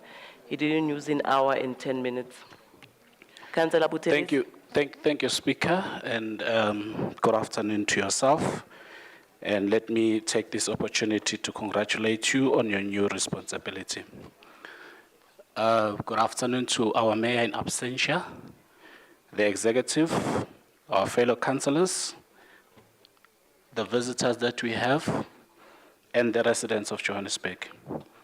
Indeed, I am given an hour to speak on these items. However, I'm just going to save you time, Speaker, and maybe the rest of the councillors here. What I can actually note from what has been raised by the oppositions is the primary objective or the primary unfortunate objective of an opposition is to always critique or raise concerns in whatever that is presented, which is in most of the times they are part of. So it is not concerning, it is not worrying. However, we have noted as the ANC, and I would like to note the reports as such. Thank you very much.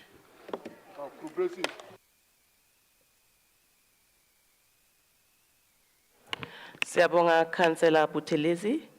Councillor Sindani, you have 20 minutes.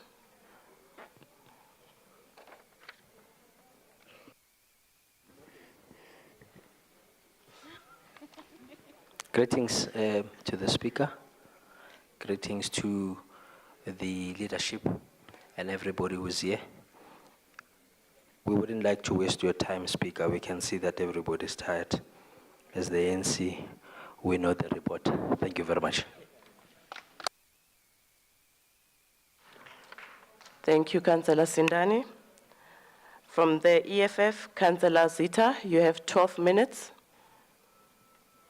Councillor Zita, you have 12 minutes.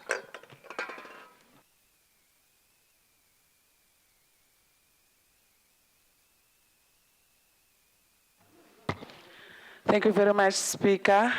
Greetings to the EFF caucus leader, Councillor Spetle Rasurute, Councillor Mohape, our chief whip. Speaker, as the EFF, we note the report. Thank you.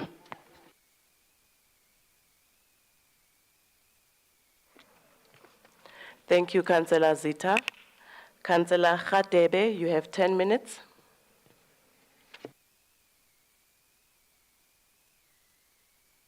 Thank you, Speaker. Greeting to the Executive Mayor in absentia, our MMCs. I'd like to congratulate our Chair of Chairs, Councillor Marema, our Chief Whip, Nyamagaishi. I'd like to greet everyone, the ANC caucus as well. As the African National Congress, we note the report. Thank you, Speaker. Siyabonga, Councillor Khatebe. I would like to call the MMC. Councillor Arnolds, you have 45 minutes. Can I have the 45 and the others that didn't use their minutes, Speaker? Thank you so much, Speaker, for the opportunity, and thank you to all councillors. And Speaker, to start off with item 42, I would just want to say that the bids were considered by the city manager, has gone through the city's committee as required by the MFMA and the city's own SCM policy. So we're asking for that item to be noted. Item 43, we would like to state that transparency is at the heart of the GLU priorities. The e-procurement system is almost at a close with the modules around 1, bidding of the tenders, 2, evaluation of tenders, and the robust conflict of interest auditing, which will increase transparency and the audit trail. We would also like to note the deviations and rectification considered by the city manager has gone through the city's committee as required by the MFMA. Councillor Peterson, through you, Speaker, please bring to the attention of the Speaker if there are any councillors that are sitting on any bid committees, because that is not in line with the GLU priorities. Also note that items can come to council because council is the highest making decision body in the city, and it can go to section 79 afterwards. We want to thank all those that has noted all the reports, and we ensure you that as the GLU, we have the heart of our residents at our heart, and we ensure you that things will get to the best. I thank you.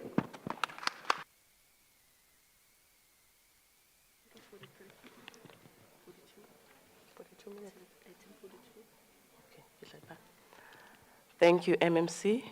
Councillors? Councillor Advice, is your hand up? Councillor Advice, Chuma? Oh, thanks, Speaker. My hand is not up, thanks. Thank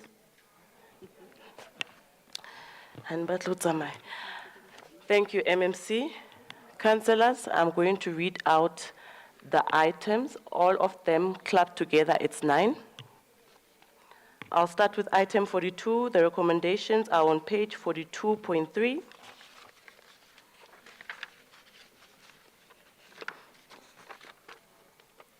Item 43, the recommendations are on page 43.4.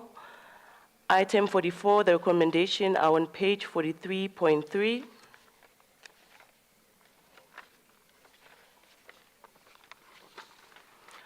Item 68, the recommendations are on page 68.3. Item 69, the recommendations are on page 69.3. Item 70, the recommendations are on page 70.2. Item 80, the recommendations are on page 80.3. Item 81, the recommendations are on page 81.3.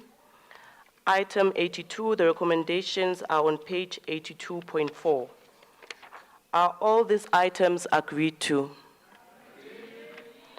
Thank you, councillors.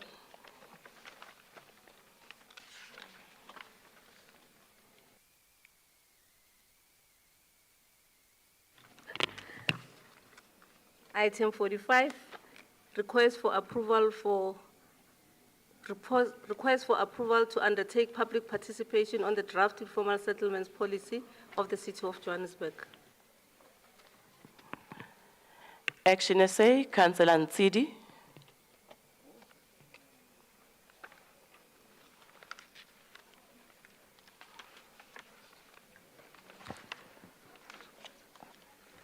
Madam Speaker, fellow councillors, and most importantly, good afternoon to residents of the City of Joburg. Madam Speaker, I rise to speak on item 45, request for approval to undertake public participation on the draft informal settlements policy of the City of Johannesburg. Madam Speaker, as Section SA, our position is clear. anything that relates to service delivery, we'll support it. As a result, we note and approve the report. However, councillors, I think it is key to caution that many engagements in the city, for an example, your IDPs, these engagements, many of our residents are not attending the engagements, despite the importance of the engagement, because of the fact that what I've heard in the last public participation meeting, it was an IDP. Residents were saying, are we attending yet another talk shop? So can we please, in particular to officials and leaders of the executive, let's consider people's submissions. Because what happened, before I came into this council, I made several submissions to the IDP. Residents of Region B in particular have made many submissions in the IDPs, but it has been 10 years now. None of what they submitted has been delivered. Hence, I've been in those meetings. Hence, I'm making a passionate appeal to the executive and councillors as well as officials to say, let's please consider people's submissions. I thank you.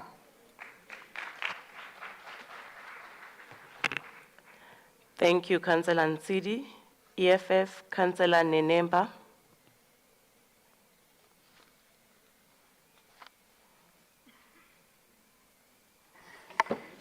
Thank you very much, Speaker. Revolutionary greetings to you, Speaker, Executive Mayor, our MMCs, the caucus leader of the EFF, Spetlele, the Chief Whip of the EFF, Mohapi, 29 battalions of the EFF, and fellow councillors. Speaker, rural-urban migration is an ongoing phenomenon in the developing world and developed countries. Informal settlement has marked the urban landscape for at least half the century.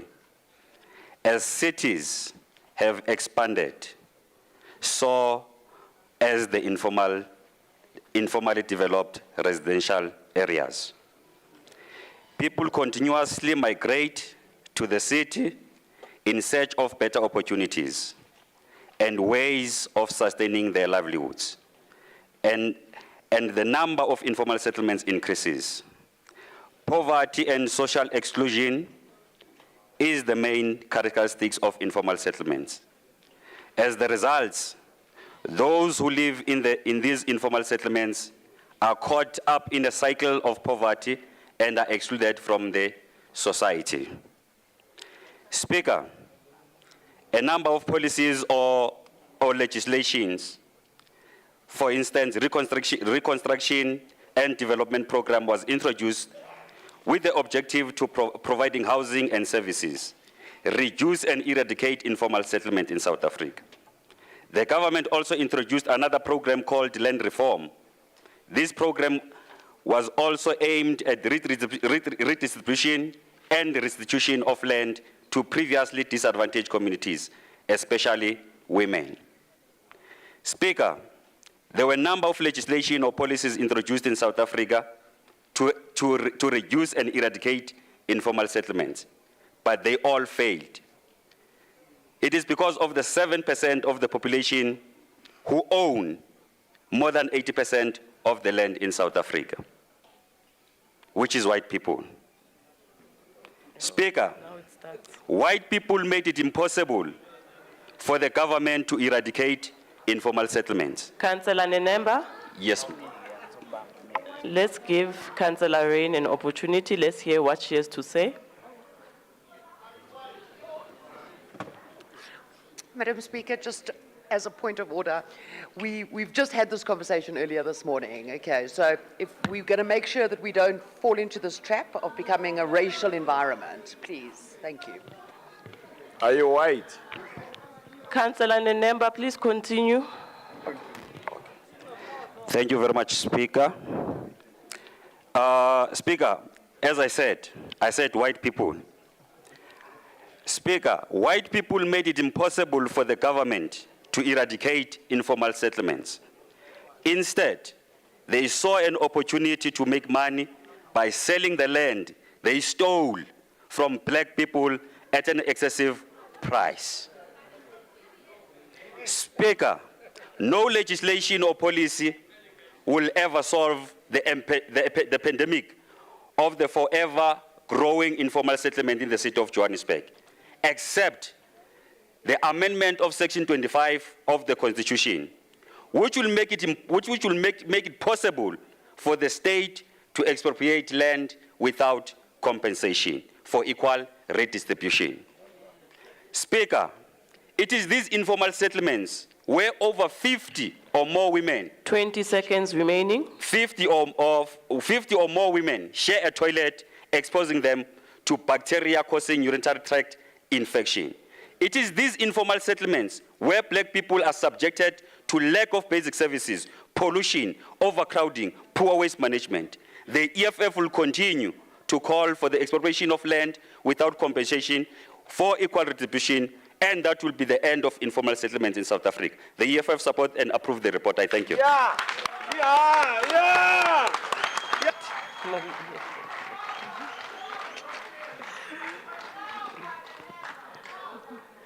Thank you, Councillor Nemba. I would like to call Councillor Dlamini from the ANC.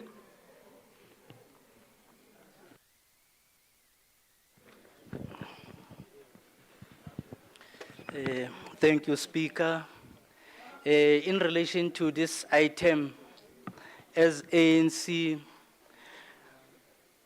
we support the request for public participation for the draft that will deal with issues that are in relation to informal settlements.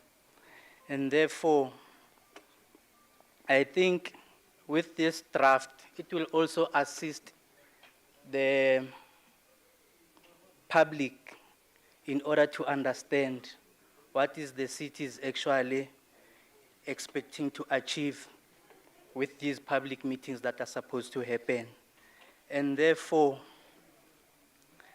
we've got two informal settlements that I could say are the ones that were officially noted by the city of Joburg from as early as 1994 towards now.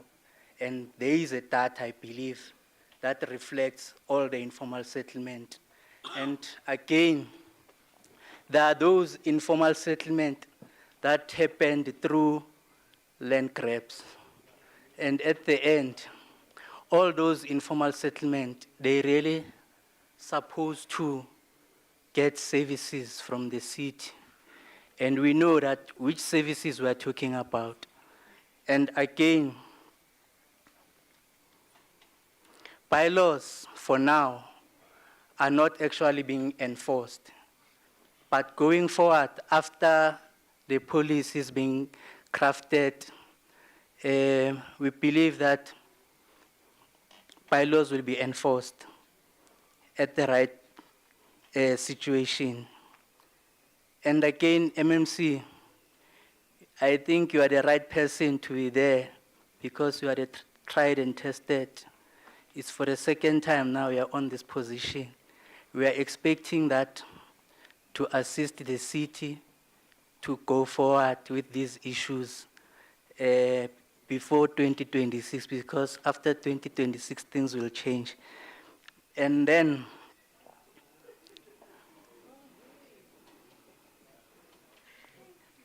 Speaker, I do understand that today, as we are pushing to note and support the items, It's because Orlando Pirates is playing this afternoon. We thank you for that opportunity to go early. Thank you.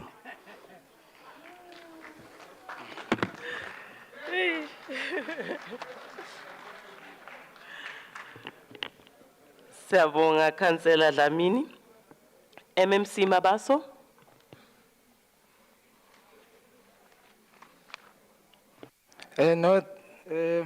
Ngiyabonga kakhulu Speaker. Greetings to yourself and all colleagues. The caucus of the IFP. Speaker, the department is requesting to undertake a public participation. And I will request that council approve that. The policy will then come back for approval.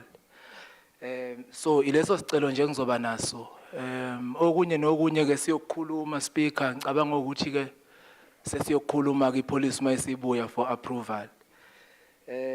Cha ngidecide nje ungena ngimageba ngoba seku Heritage Month Speaker. And we need to recognize our home languages.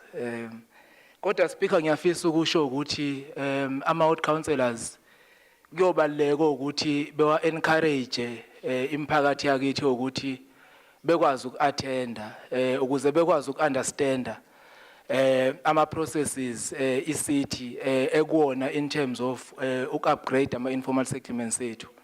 Ne-role ke sifuna imphakathi yakithi idlale ekulekeleleni ukuformalize ama-informal settlements.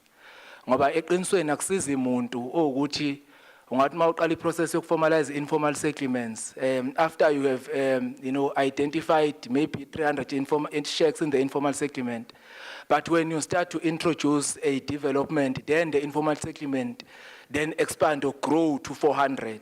It becomes a problem in terms of planning.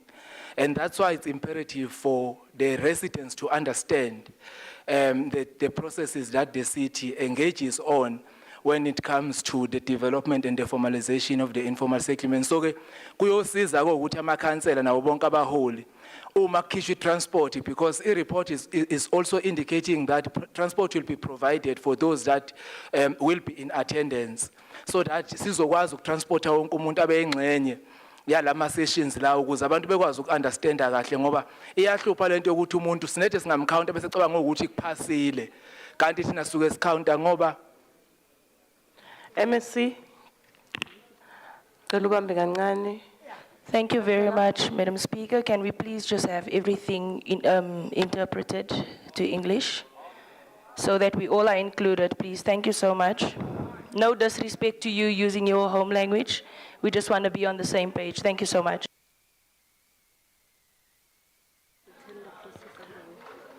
Councillor, I'm being advised that currently we don't have those services, but there is a tender that they're working on in the pipeline to have those services in council, but currently we do not have those services. MMC? Ngiyabonga Speaker.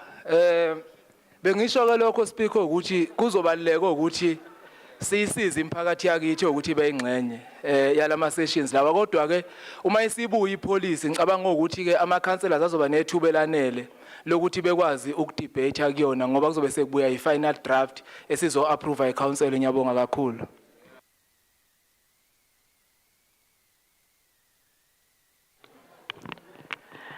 Siyabonga MMC.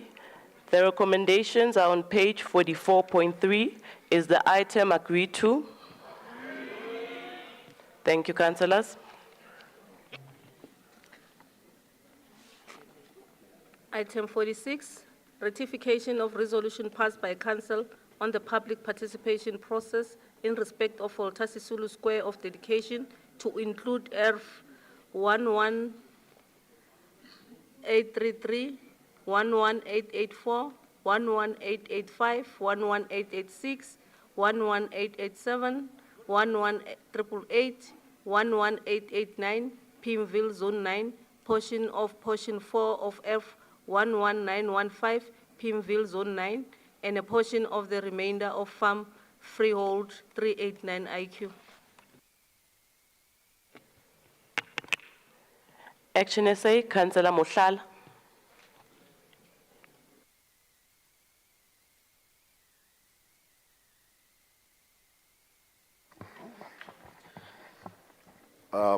Thank you very much, Speaker.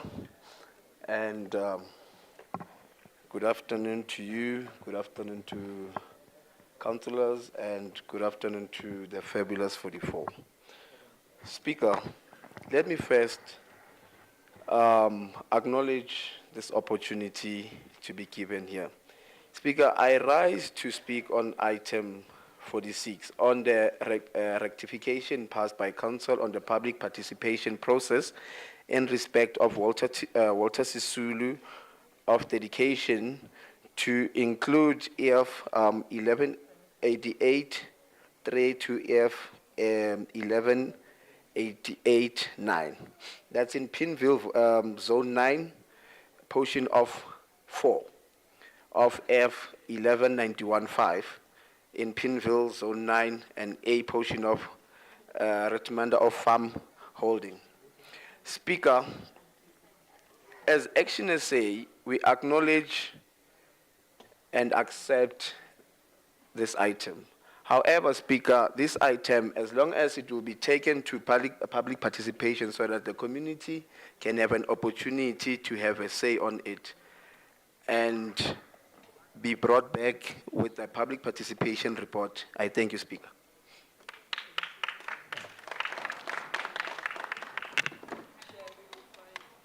Thank you, Councillor Mohlala. EFF, Councillor Delegwa.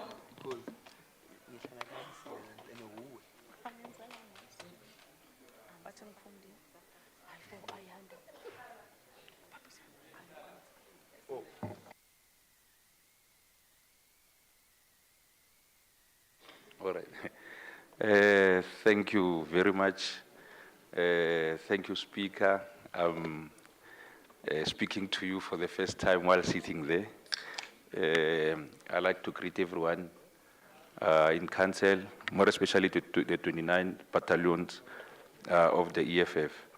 Otherwise, I was supposed to note all these items plus that, but I will just briefly, since one of our colleagues there, when he talked about land expropriation without compensation, and there were some of the councillors that were not happy about it. So I think I'll dedicate 30 seconds just to speak about the arrival of the Dutch in 1952. Blacks have suffered a lot. Sorry? Okay, 1652. Sorry. Councillor. 1652. Do me, All right. please. Do me. 1652. I like it because they know when they arrived here. Yeah. So it was only blacks in South Africa. But today we find ourselves without land.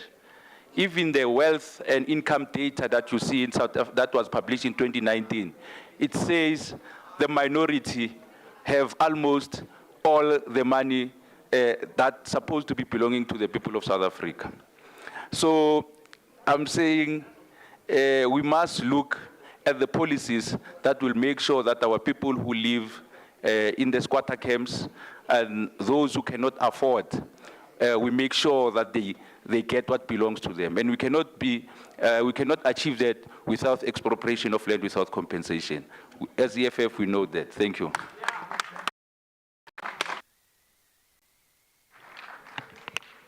Thank you, Councillor. ANC, Councillor Kwaping. Greetings, Speaker. Greetings to the Executive Mayor in absentia. Greetings to the Chief Whip of Council, Babu Zungu. Greetings to the MMC and chairpersons of the GLU. Greetings to the citizens of Joburg. And greetings to our Councillor Gamdalu Tambo.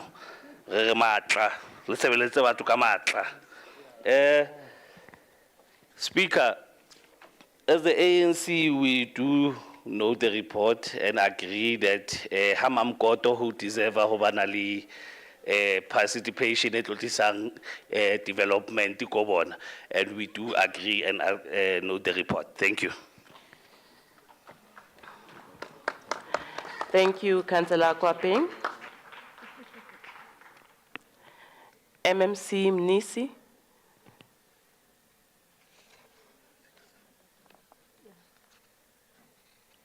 Thank you very much, Madam Speaker, Executive Mayor in absentia, Chief Whip of Council. Madam Speaker, the city of Johannesburg carries many heritage sites with various meanings to the people of South Africa and the fight against the grey government. The Walter Sisulu Square is one of those heritage sites that need to be protected and preserved for the future generations to come. We therefore request that the council approve this rectification. Thank you. Thank you, MMC. The recommendations are on page 46.8 to 46.9. Is the item agreed to? Thank you, councillors.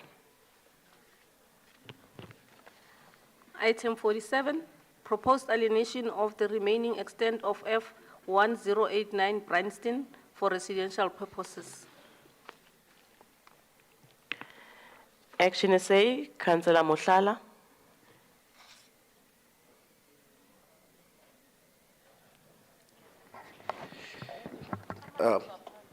Thank you very much, Speaker. Speaker, as action essay, we note item 47 proposed alienation of the remaining extent of F1089 Bryanston for residential purpose. Speaker, the property value is sitting at a staggering 3 million.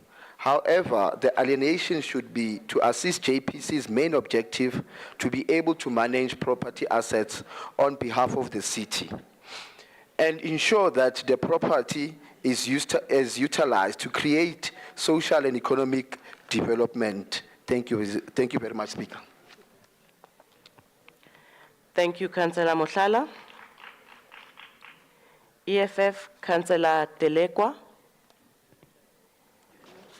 Thank you. Expropriation of land without compensation. We know the report.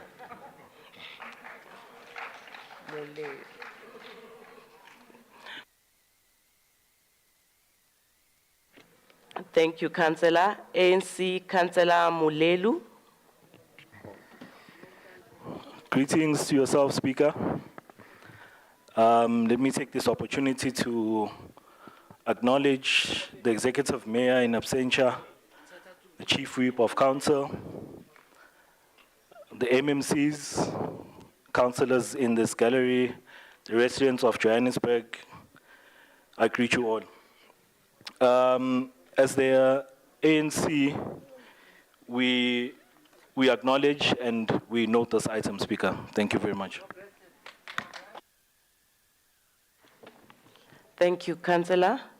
MMC Mnisi. Thank you, Madam Speaker. Fellow councillors, the property is unused and runs the risk of being vandalized and illegally occupied, and it is a financial burden to the city of Johannesburg through maintenance. We therefore request council to approve the report. Thank you. Thank you, MMC. Councillor Mhlongo. Thank you very much, Madam Speaker. It's just that Councillor Mgongo was so fast. I was going to wait for you so that the whole council can approve the report so that I can come up with the request after you have done that. Thank you. All right, no problem, Councillor Mhlongo. The recommendations are on pages 47.7 to 47.10. Is the item agreed to? Thank you, councillors. Councillor Mhlongo. Thank you very much, Madam Speaker. Through your indulgence, Madam Speaker, could I request that all these property items could be clubbed together as we have just previously done with the human settlements items? Is item 48, I think it's 48, 49 for this. Or 48 is withdrawn. 49, 50, yes. No, 51 is withdrawn as well. Up to 52. Thank you. I think there are 4 that needs to be clubbed together. 52, yes. Yeah. It's 49, 50, and 52, Madam Speaker. Thank you.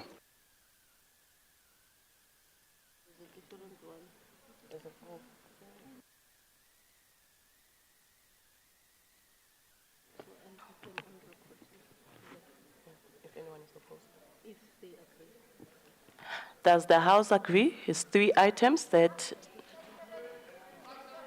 and 72, so it's 4. 71 and 72 as well. 71, 72. Yes, 71, 72. All right, thank you, Councillor Mhlongo. I think everyone has accepted that proposal.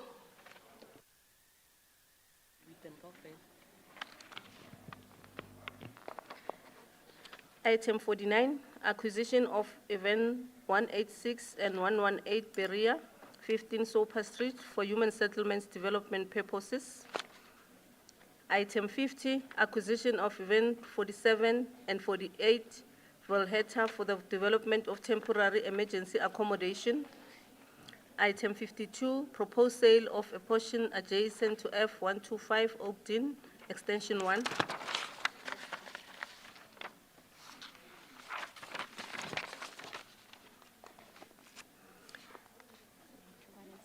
Item 71, proposed lease of a portion of a road reserve adjacent to F1769 Discovery Extension 9 for landscaping. Item 72, proposed temporary park closure and lease of a portion of F1367 Ferndale.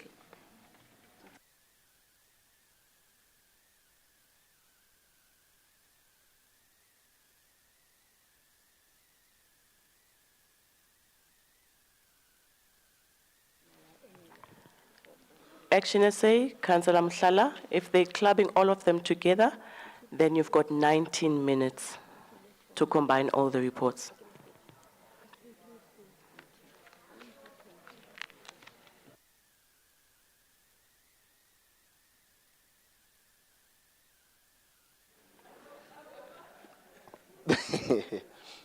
No, thank you very much, Speaker. Without wasting any time, I just want to give a little bit of background on these properties. Yeah, it's important. So, Speaker, as you've mentioned that we need to club all these items. Item 71 and 72, I had actually given it to my colleague, Councillor Mwatse, but I'll just note. Speaker, as a city that is battling with too many hijacked buildings and land grabs, it is so important that we give these properties to people that will take responsibility and be able to account whenever there's a problem. Speaker, we note all these reports in accordance with Regulation 34, read with Regulation 35 of the Municipal Asset Transfer Regulation of 2008. Thank you, Speaker.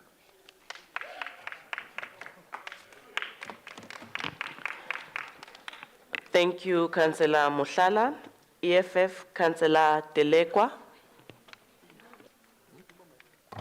You have 8 minutes, Councillor. Thank you very much, Speaker. As EFF, we approve. Thank you.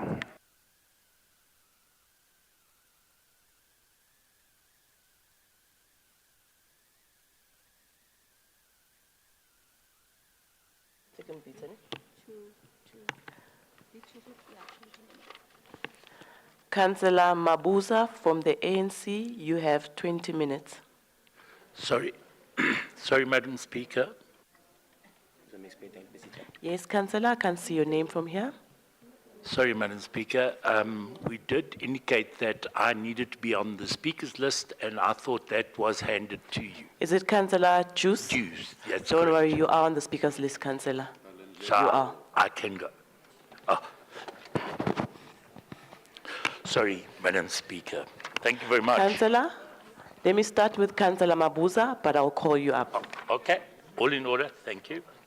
No problem. Greetings once again, Speaker.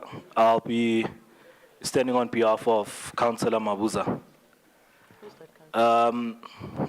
Speaker, with the following clustered items, the African National Congress approves the items that have been clustered. Thank you.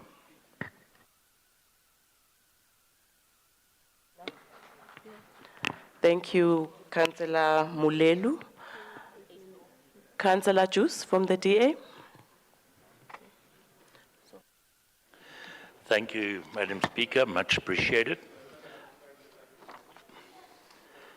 Madam Speaker, all protocol observed.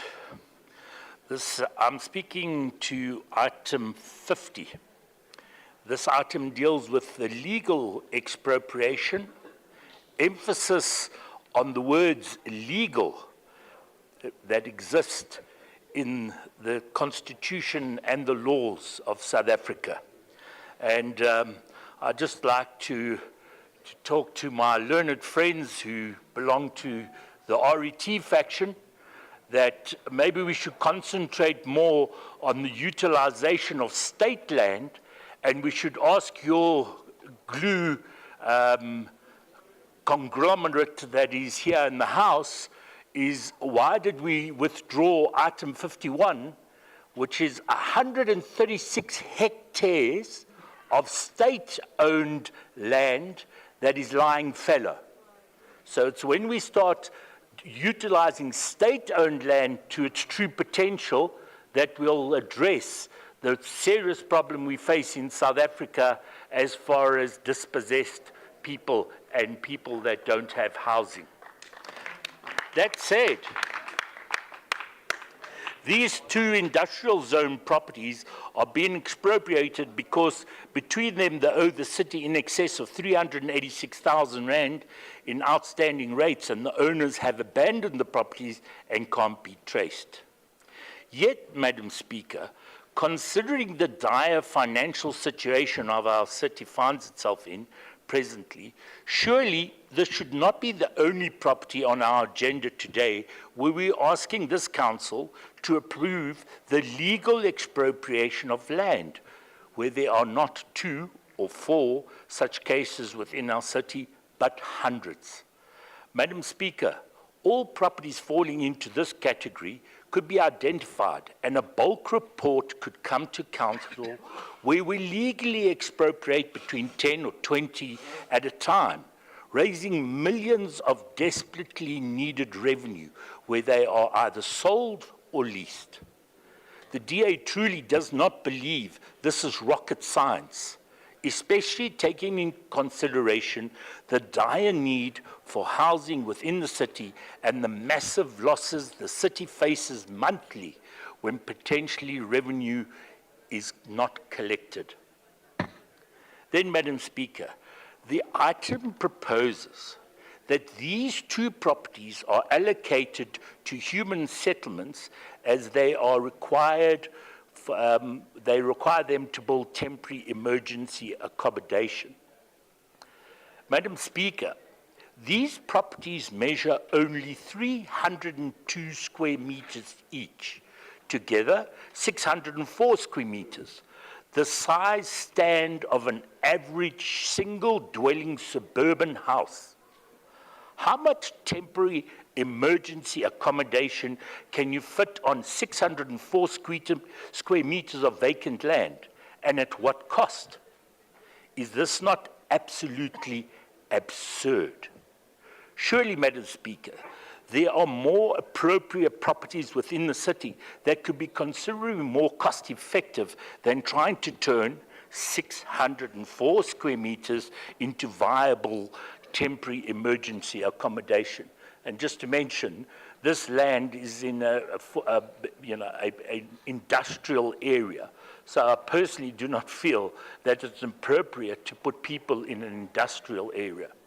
But yet, that said, through you, Madam Speaker, the Democratic Alliance appeals to the Honourable Mayor in absentia that, as mentioned by him in a recent speech, if the mayor wants to transform the inner city into a construction site, the Democratic Alliance will be at 100% behind him. But we seriously need to reassess this haphazard shotgun approach to transformation. We desperately need to come up with a strategic implementable plan, such as block by block, where we get major private sector buy-in and human settlements, development planning, and Johannesburg property no longer continue to operate in silos and spend hard-earned tax money as if they are on a shopping spree in Dubai with the Sushi King and a Louis Vuitton briefcase filled with Krugerrands found stashed in some couch just a month before the housing grant expires. The Democratic Alliance truly hope, Mr. Mayor, that you will accept some constructive criticism and help rebuild... Councillor Juice, please hold on. Thank you. Councillor Caldine, please come in. Thank you, Speaker. Can the councillor please clarify who's the Sushi King? We don't know the Sushi King here. Thank you. Because it seems like he likes sushi. Oh, Councillor Caldine. Councillor Juice, please continue. I think I need to continue because if we don't know who the Sushi King is, then I really wonder.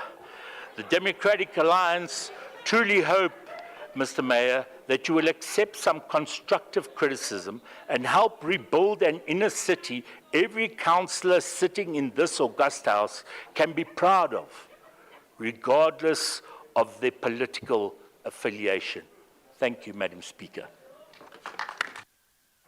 We want our land.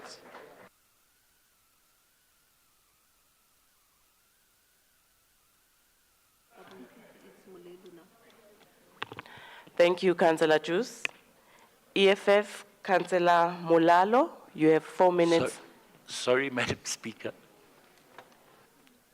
Councillor Juice? Sorry, Madam Speaker. The fact that we've clumped all of them. Sorry, my apologies, Madam Speaker. The fact that we've clumped all the items, I also was on the speaking list for item 71. Could I continue or would we come back to item 71? Oh, he still has 8. Okay, Councillor Juice, I've been informed that you still have 8 minutes remaining. Thank you very much. Good day. Thank you very much, Madam Speaker. All protocol observed. Councillor Juice, let me take the hand from Councillor Mosetla. Thank you, Speaker. The black uniforms there must advise you properly. We can't have a procedure of a meeting where the stop and starts. The speaker who was on the podium has finished speaking or presenting and has sat down, which means has completed speaking. We can't have that kind of a procedure. We will not allow it in this council. Thank you. Thank you, Councillor Mpahlela. I've been advised by legal that he still has time. Mosetla, he still has time. He still has the 8 minutes remaining. Councillor Juice. Thank you, Madam Speaker. Once again, all protocol observed. This item once again highlights the fact that we could be running the Johannesburg Property Company far more effectively.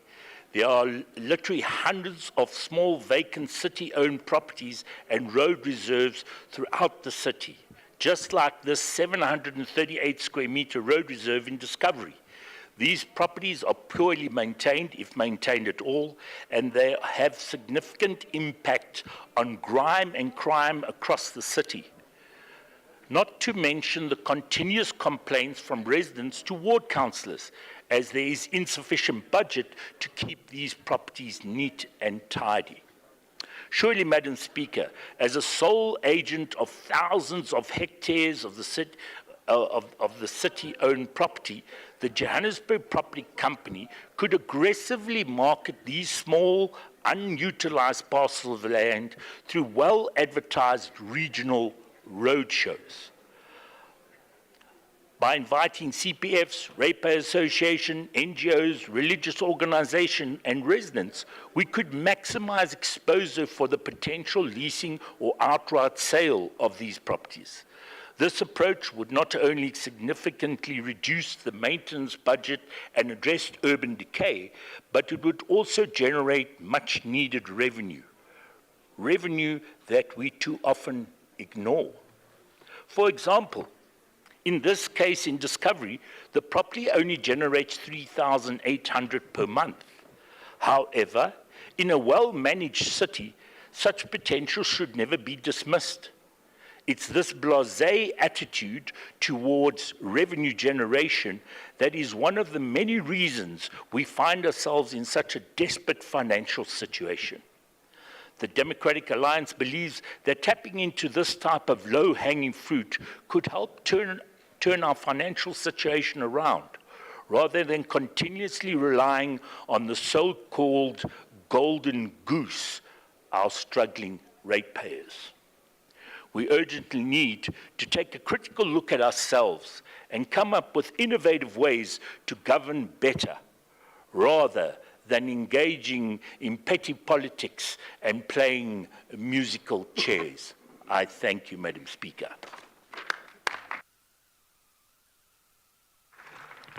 Thank you, Councillor Juice. Councillor Mulalo from the EFF. Thank you very much. Councillor Mulala is not in, so I'll take over. Thank you, Speaker, and thank you, Councillor Juice. As long as Councillor Juice, you are in a country where people were not invited, they invited themselves, and then they end up having... Councillor, through me. You can't speak directly to another councillor. Through me, please. All right. Thank you very much, Speaker. But expropriation of land, whether some people like it or not, it will happen. Most of the South Africans, through the EFF, they are now aware that the land is needed. And it's very, very vital that we get our land back so that we can go back and farm. We can go back and make sure that people who stays in the squatter camps, they get proper housing, and make sure that whatever businesses people want to build, they build on that land. The land belongs to the native of this country. I thank you. Sorry, Madam Speaker. Thank you, Could I raise a Councillor. point of order? Councillor Juice, I see your hand is up. Sorry, Madam Speaker. I rise on a point of personal explanation. Personal explanation. Personal explanation. I'd want the councillor to let us know why the EFF votes have gone down No, instead you of can't up. respond. You are not on the agenda now. I think you have briefed the entire council. You can't respond at this current moment in time. EFF, Councillor Zita, you have 4 minutes. Zita is also not.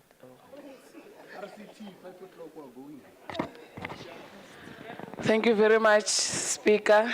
Greetings to you, EFF Party Leader, Councillor Spetle Rasulute, Chief Whip from the EFF, Councillor Mohape, EFF 29 Battalion. I greet you. Speaker, as the EFF, we note the report. Thank you.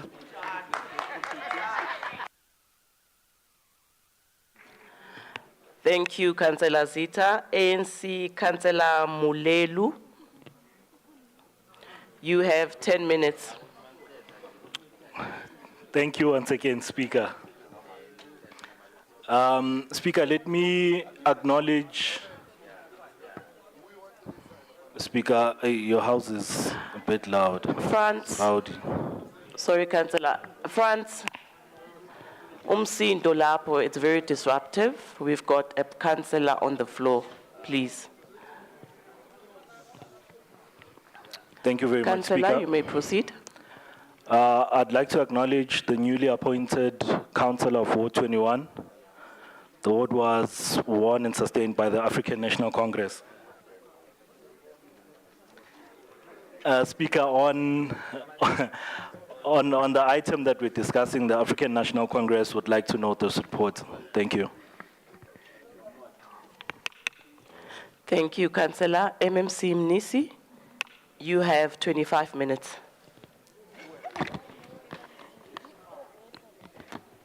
Thank you, Sibonga. Thank you, Madam Speaker.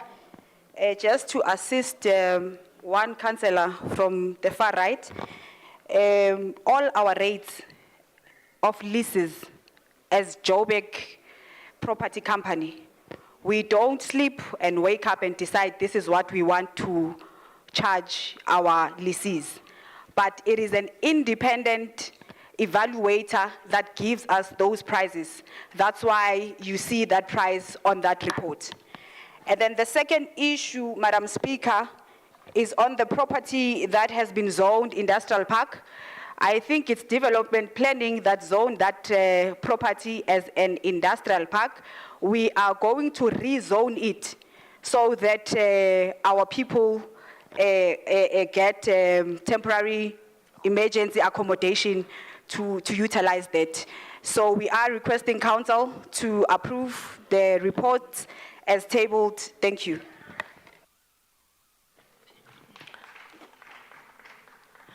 Thank you, MMC. Item 49, the recommendations are on page 49.4 to 49.5. Item 50, the recommendations are on page 50.4. Item 52, the recommendations are on page 52.7 to 52.9. Item 71, the recommendations are on page 71.6 to 71.8. Item 72, the recommendations are on pages 72.7 to 72.8. Are these items agreed to? Thank you, councillors.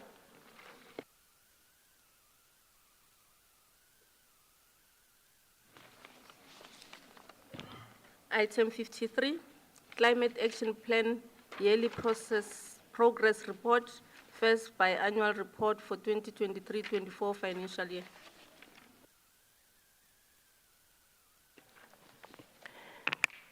Action SA, Councillor Mashala.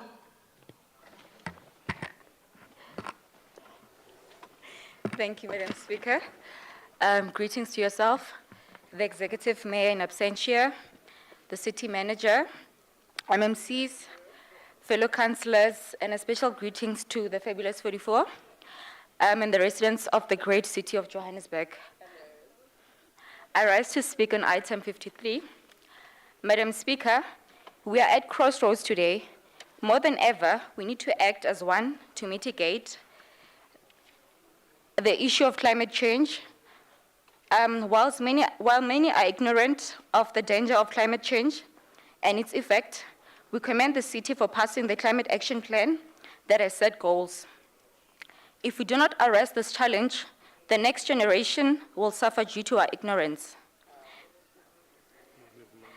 As we embark on the path towards achieving carbon neutrality and climate resilience by 2050, let's ensure that the people of Freedom Park, whom their houses are built on wetlands, receive assistance they have been yearning for. Madam Speaker, Action SA notes the report. Thank you. Thank you, Councillor Mashala. DA, Councillor Coogan. Good afternoon, Madam Speaker. All protocol observed. I rise to speak on the Climate Action Plan Annual Progress Report, item 53. The Climate Action Plan is in its third year now and is Johannesburg's contribution to the Paris Agreement, which is legally binding and aims to limit global warming to below 2 degrees centigrade compared with pre-industrial levels. It is a landmark, legally binding agreement in the multilateral climate change process. The two main goals are, one, set the city on a path of carbon neutrality, and then to be climate resilient by 2050. And it consists of short, medium, and long-term goals in terms of net zero emissions and climate resilience. The overall capital action, which I'd say climate action implementation, involves integrating climate change into mainstream activities by integrating them into City of Johannesburg business plans. The Climate Action Plan was adopted in Council in March 2021. There is supposed to be improving coordination and information sharing of actions across city departments and entities. So in September 2023, there was a media engagement about green jobs. National Treasury and the World Bank also held workshops on the rehabilitation of river catchment areas. In addition, a three-part webinar series was run in October 2023 with respect to resilience to deal with climate change in terms of the heat island effect, flood mitigation, and tree planting, together with a workshop aimed at the youth. However, the report back addressed to the EISD Section 79 and thereby the Council of a year of implementation of the CAP in Johannesburg seems to be aimed at a legislative oversight committee that is not knowledgeable about the subject and who merely had to be placated with a box-ticking exercise.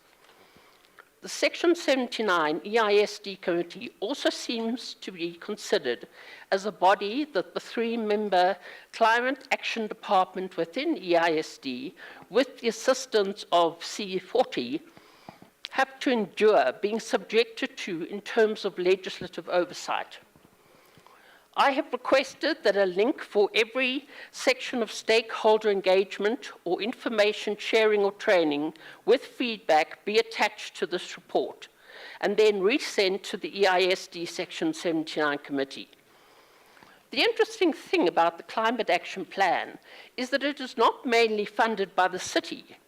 And as C40 and the C40 Finance Facility have been very involved with the ISD, detailed records and reports will have had to be compiled to show that the Climate Action Plan is being implemented within the City of Johannesburg. And this would need to be submitted to the international bodies that the city is a signatory to. The same would apply to the project funding from Canada and the National Treasury.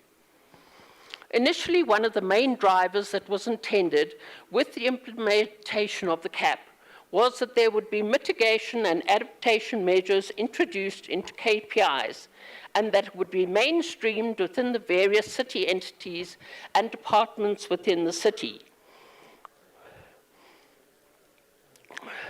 Okay.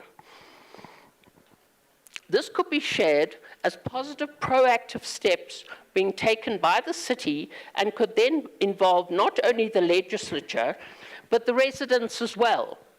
With so many negative issues, backlogs, and increasing pressures, it would be constructive to facilitate the legislature to have oversight and to be able to share this information as to how we as a city are attempting to climate-proof our city from the increasing stresses from climate change. We would also like to see the implementation dashboard that has been introduced, along with examples of best practice, potential green jobs, and special interventions and their anticipated impact in terms of flood risk. When programs have been aimed at stakeholders and residents, we should have been given timeliest notification in order to ensure that the reach to residents and other stakeholders is maximized.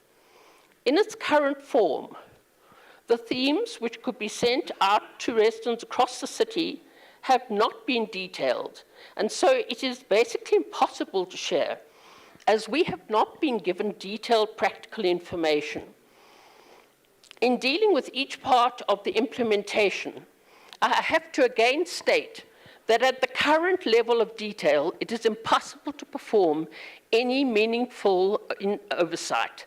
And this report is meaningless in its current form and needs to be upgraded in terms of detailed content and then resubmitted to the committee so that we can firstly perform effective oversight and secondly, where applicable, share issues and initiatives with our residents that pertain to them.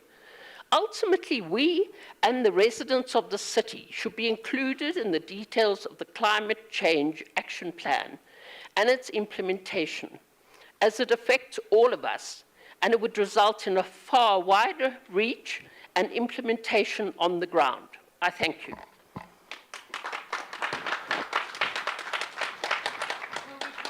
Thank you, Councillor Coogan. EFF, Councillor Mkasi.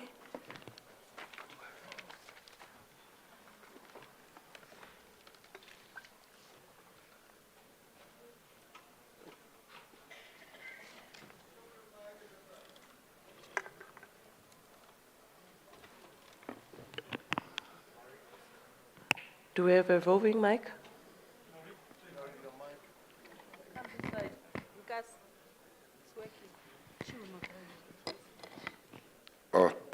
Thank you very much, Speaker.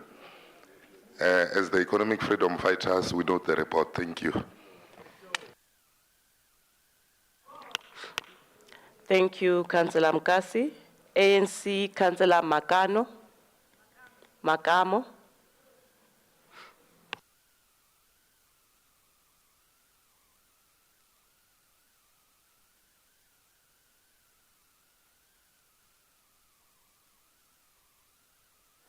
Councillors, can we switch our mics off, please? I think we've done quite good, so let's not waste time and the residents' time as well, please.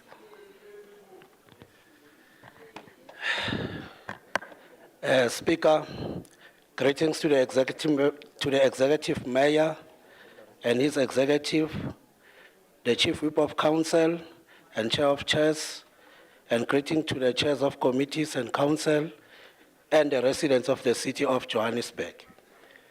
Speaker, the climate change is already making an impact in the city of Johannesburg, the country and the continent. So based on the National Development Plan and Johannesburg Growth and Development Strategy 2040 on building environmental sustainability and resilience, as council, we need to protect the national environment in all respect, leaving the coming generation with at least an endowment of at least equal value. Madam Speaker, as part of the intervention in mitigating the effect of climate change, the ANC want to commend the Environment Infrastructure and Service Department for compiling this yearly progress report and submit to Council. Included in this report, Madam Speaker, which we really appreciate as ANC and the GLU, is that the city of Johannesburg, through the EISD, has developed a climate change implementation dashboard, which will serve as the central archive for the climate change action and project implemented across the city. The climate change implementation dashboard involves the analysis of business plans, which entails an assessment of planned and budgeted climate actions that are undertaken by the department and entities of the city. The climate action plans are widely, understandably, and supported by stakeholders such as youth, business, residents, and civil society. Also, what is highly noted, Madam Speaker, is that there is a political and executive leadership support and buy-in for climate action. This is evident in that in September 2023, our Honorable Executive Mayor, Dada Morelo, while he was MMC for Finance, attended the event that was hosted by the city of Nairobi to share the best practices on inclusive climate action. And in November 2023, both MMC for Finance, Data Morero at the time, and MMC for EISD, Jack Sikwaila, participated in a 2-day C40 political leadership masterclass on climate change governance hosted by the city of Tshwane. In conclusion, Madam Speaker, the ANC welcomed the progress thus far and notes the report. I thank you. Thank you, Councillor Makamo. MMC Masugu or MMC Mkrina?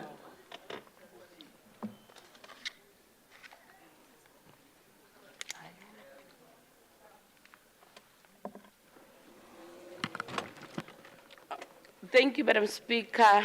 I think the report seeks to give an update to Council on progress made thus far in as far as climate change or action plan is concerned, the CAP. And I think we appreciate the comments coming from councillors. Councillor Marshall, I think we note your concerns, and they will definitely be shared with the MMC in charge of this particular department. Councillor Coogan as well, I've noted a whole number of your issues that you have raised. And also we really appreciate you for also reminding us how important it is for the city to respond to the issues of climate change. I think we're on the same, we are aligned in terms of what is it that must be done going forward on issues of climate change, the involvement of the EISD, Section 79, as well as communities. I think it's very critical. It's noted as well. We are also noting that you are raising an issue around the content itself on the report, which will be shared with the MMC and the officials responsible. Councillor Makam, once more, let me also appreciate you for also acknowledging the work that has been done by the department and the officials, including the MMC. We really appreciate it. Such comments that make us do our work even better. I think those were the points that I noted. This particular report is for information, Speaker. I would really leave it at that. Thanks. Thank you, MMC. Is the report noted? Thank you, councillors. Item 54, City of Johannesburg Infrastructure Asset Management IAM Improvement Program 2024-25. ACDP, Councillor Harris.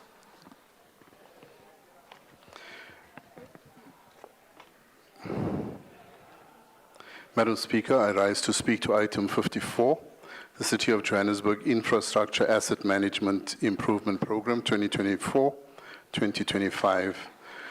The Section C of the MFMA has regulations called the Standard Operating Procedures for Municipalities.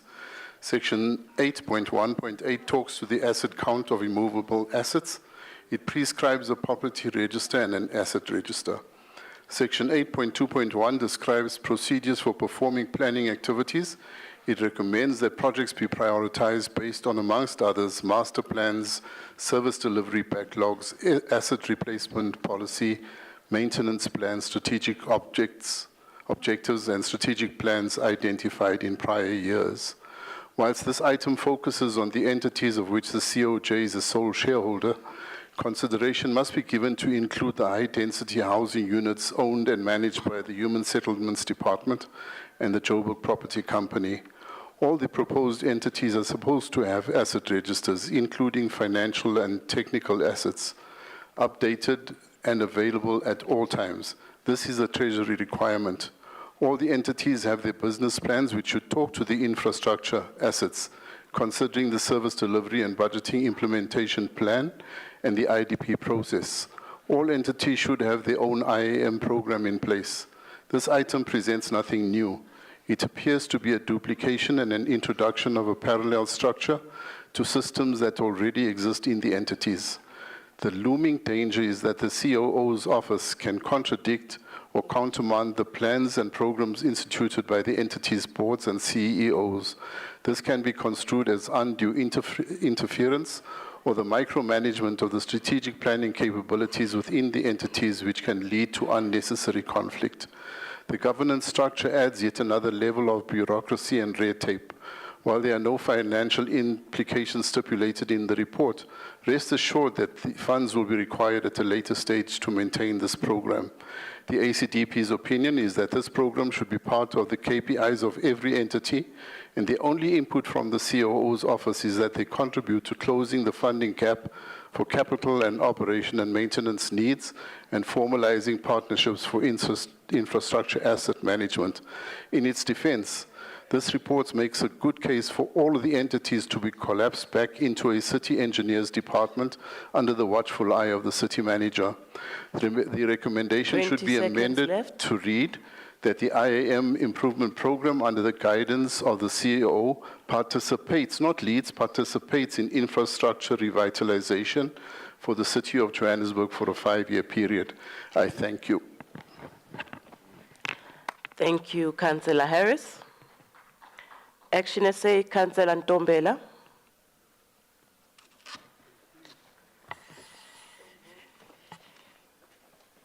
Thank you, Madam Speaker. And councillors, good afternoon. Madam Speaker, I would like to withdraw my speech. Thank you.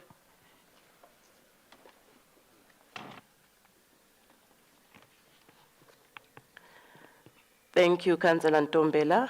DA, Councillor Bidkau.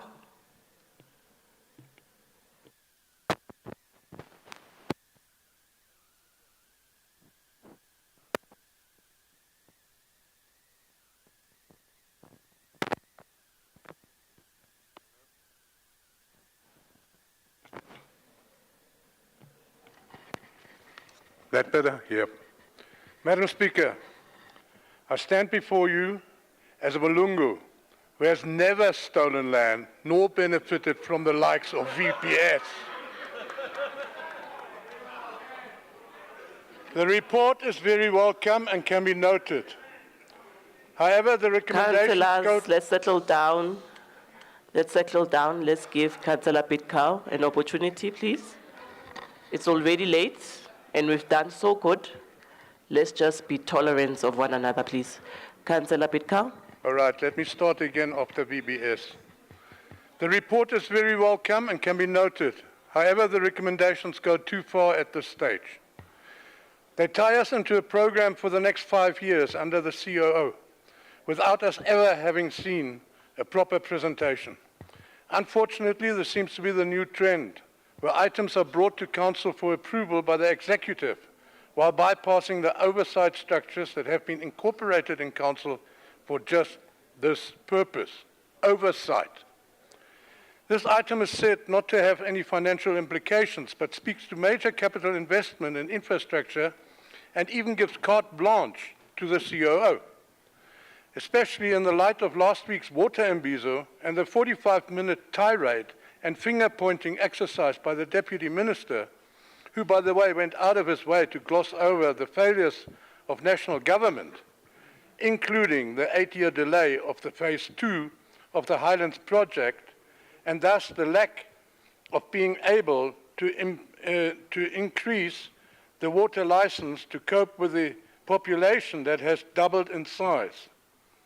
The problem is that even though there was a tentative hint at some funds coming from national government, the main emphasis was on the failure of municipalities doing their bit and forcing residents to step up, which can very easily open the door for further financial hardship for ordinary citizens.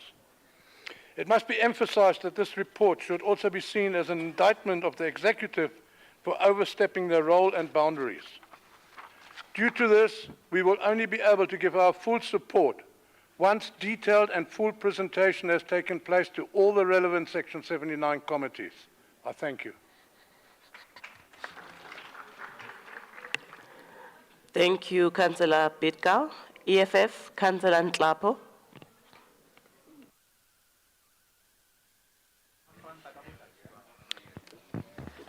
Greetings to the Speaker once more. I rise on item 54.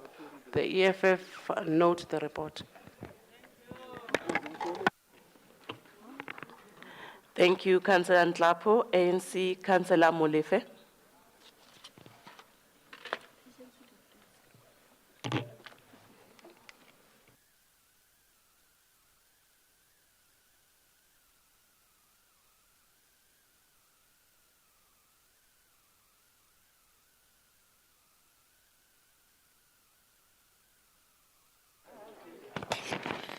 Is Councillor Molefe in the house? Thank you very much, Speaker. Let me greet you, Speaker, the Mayoral Committee, all councillors that are present here today. As the ANC, we note the report, Speaker. Thank you, Councillor Molefe. MMC Masuku.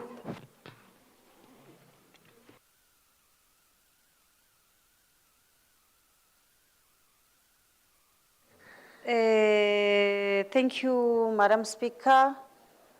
I think the reason why we are bringing this item is precisely because we want to make sure that there is no challenges as it relates to standard operating procedures, which is something that we have observed is challenged in our institution. There is no duplication, and there would be no issue of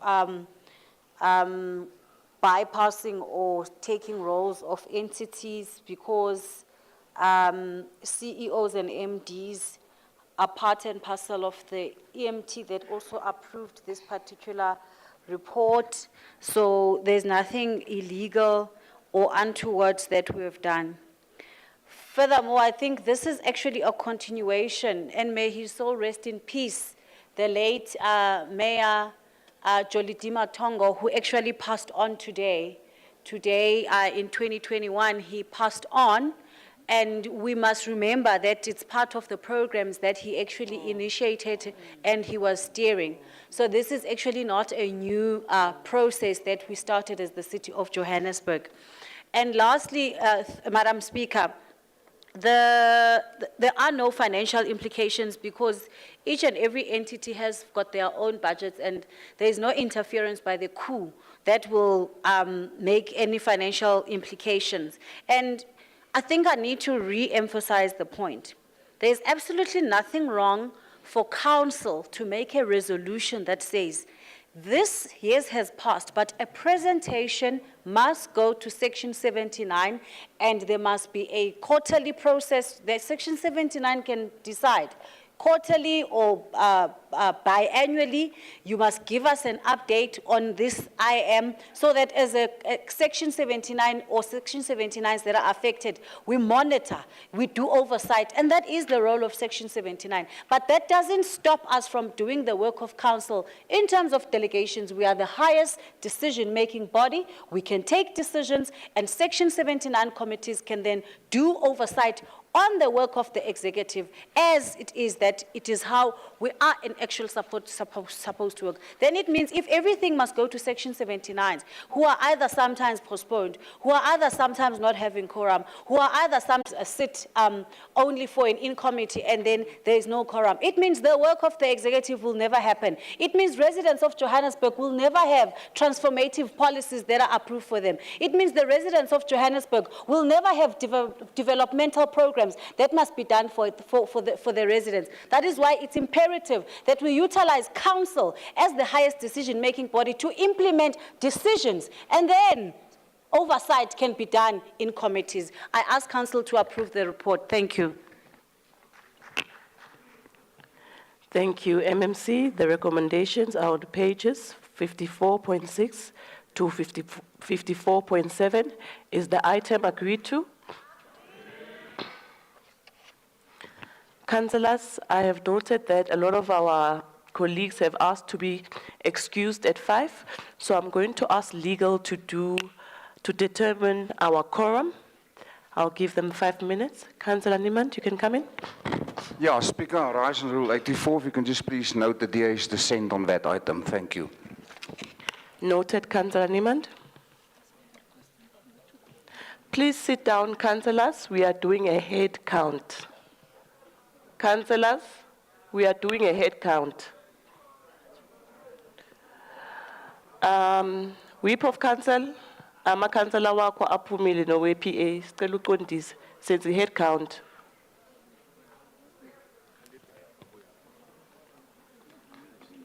Ibhele.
Councillors, can we settle down? Okay. Councillors, can we settle down? We're only left with an hour. If we push, we'll all leave at 6 p.m. We're currently sitting at 181 councillors, so we still do form quorum.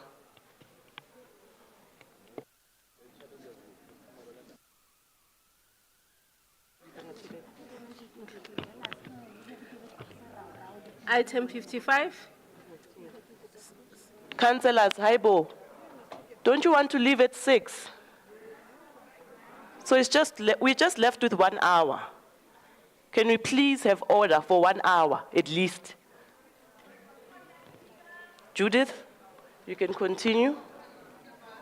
Item 55, seek authorization to proceed with the alternative waste treatment technologies, AWTT. Councillor from the EFF. Thank you very much, Speaker. I see that councillors are taking breaks, so can you allow maybe for 10 minutes or so comfort break? Because people are just scraping it anyway. Thank you. Councillor, it's 17:18, unless you guys want to leave at 7 or 8. Let's continue with business of the day. Judith? Item 55, seek authorization to proceed with the alternative waste treatment technologies, AWTT, project under public-private partnership, PPP.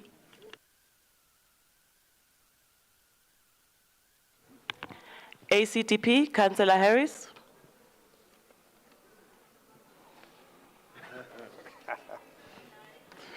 Madam Speaker, I rise to speak to item 55. The ACDP has long advocated for creativity and innovation in the renewable energy environment. It is with this in mind that we welcome the tabling of this report. We are supremely aware of the complexity of this initiative. However, taking 14 years to get to this point is at worse than third world standards. It will be interesting to know how much has been spent on transaction advisors and site visits and benchmarking exercises thus far. We note and reject the concept of the polluter pays principle. Citizens are already heavily taxed, so yet another surcharge to fund shortfalls is unacceptable. Treasury's suggestion of increases to service charges must also be rejected. Making citizens cash cows is morally and ethically unacceptable. Monetizing municipal solid waste makes sense if gate fees and all other related expenses are kept to a minimum and not turned into a money-making scheme. The electricity generated should help in alleviating the huge financial burden borne by the City of Johannesburg in purchasing and supplying electricity to residents. We are concerned that very little is mentioned of the potential to generate biofuel from the technology envisaged. We urge the technical committee to look closely at this aspect. This fuel can contribute positively to running the fleet of the City of Johannesburg. Finally, we are concerned that no mention is made of using the treatment technology to deal with the complaints of the residents around the Houtkoppies landfill site. Ignoring these pleas only cements the perception that the city is an uncaring deaf metro. We urge the implementing committee to fully engage the relevant stakeholders in the process of implementing this waste treatment technology. The ACDP supports this request for authorization. Thank you. Thank you, Councillor Harris.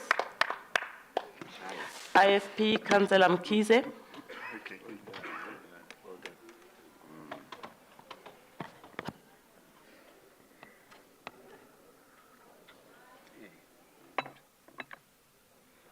Yeah, Bukabazela. Thank you, Speaker. Niswe mvulila ngalibalele. Whip of the Council, Manzini wena waphuma ngeno nemgodini. All chairperson of Section 79 committees, leaders of all political parties, fellow councillors. Speaker, I rise to speak on item 55. Speaker, asikwazi ukuthi sidle silo imbuya siyibona. So imhlophe lento ayidingi koniwa.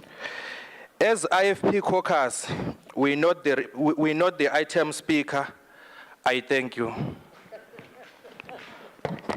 Siyabonga Councillor Mkhize. Action essay, Councillor Bini.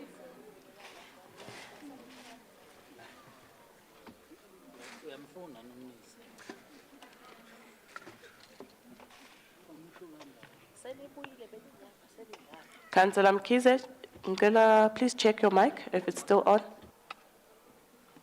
No problem. Councillor Bini. Okay, Nkosi kakhulu Speaker we council. Nathi si action essay angeke siyimoshe inhle kakhulu Speaker. As action essay nathi siyayamkela le report ka item 55. Thank you so much. Thank you, Councillor Bini. DA, Councillor Bitka. Thank you, Madam Speaker. I'm back again as the Mulungu that didn't steal anything. Madam Speaker, this is the long overdue first decisive step to get us the incinerator that we've been promoting for years, ever since this council sent a delegation to Germany in 2007, which returned with the blueprints of this type of facility. For years, we've been made aware that we have no more landfill sites available, that the current sites are fast running out. On top of this, criminal elements have established illegal dump sites, especially around Kaya Sands. This area now has 7 such sites, including the illegally reopened Blobosrand landfill site. The estimated monthly illegal income to the syndicates running this operation is about 10 million. On top of this, they are burning rubbish 24/7, releasing huge amounts of toxic fumes into the atmosphere. Even though repeated complaints have been lodged, the city has done nothing to put a stop to this. This has now resulted in a court action having been instated against the city by residents, which was heard in the High Court on Monday, the 5th of August, and resulted in a court order against the city. All this could have been avoided by decisive action to stop and shut down these dump sites, if we would have instigated this planned incinerated years ago.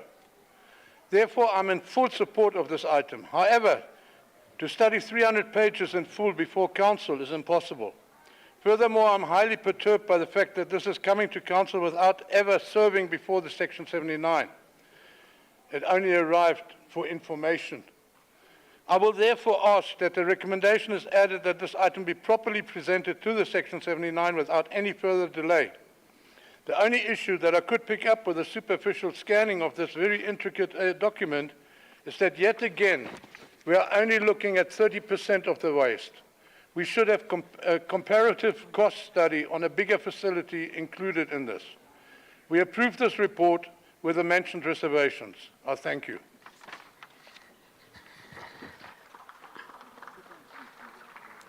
Thank you, Councillor. EFF, Councillor Mkasi.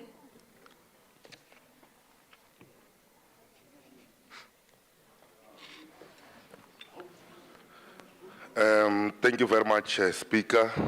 Greetings to our regional chair, Vitas Petlele Raserute, who is our caucus leader, our chief whip, Councillor Thabisa Mokhape, councillors of the left, fellow councillors, residents of City of Johannesburg, and all ground forces receive our revolutionary greetings. Speaker, I'm standing here as a proud member of the EFF, an organization that remains at the forefront on championing the issues of the marginalized people of this country with consistency.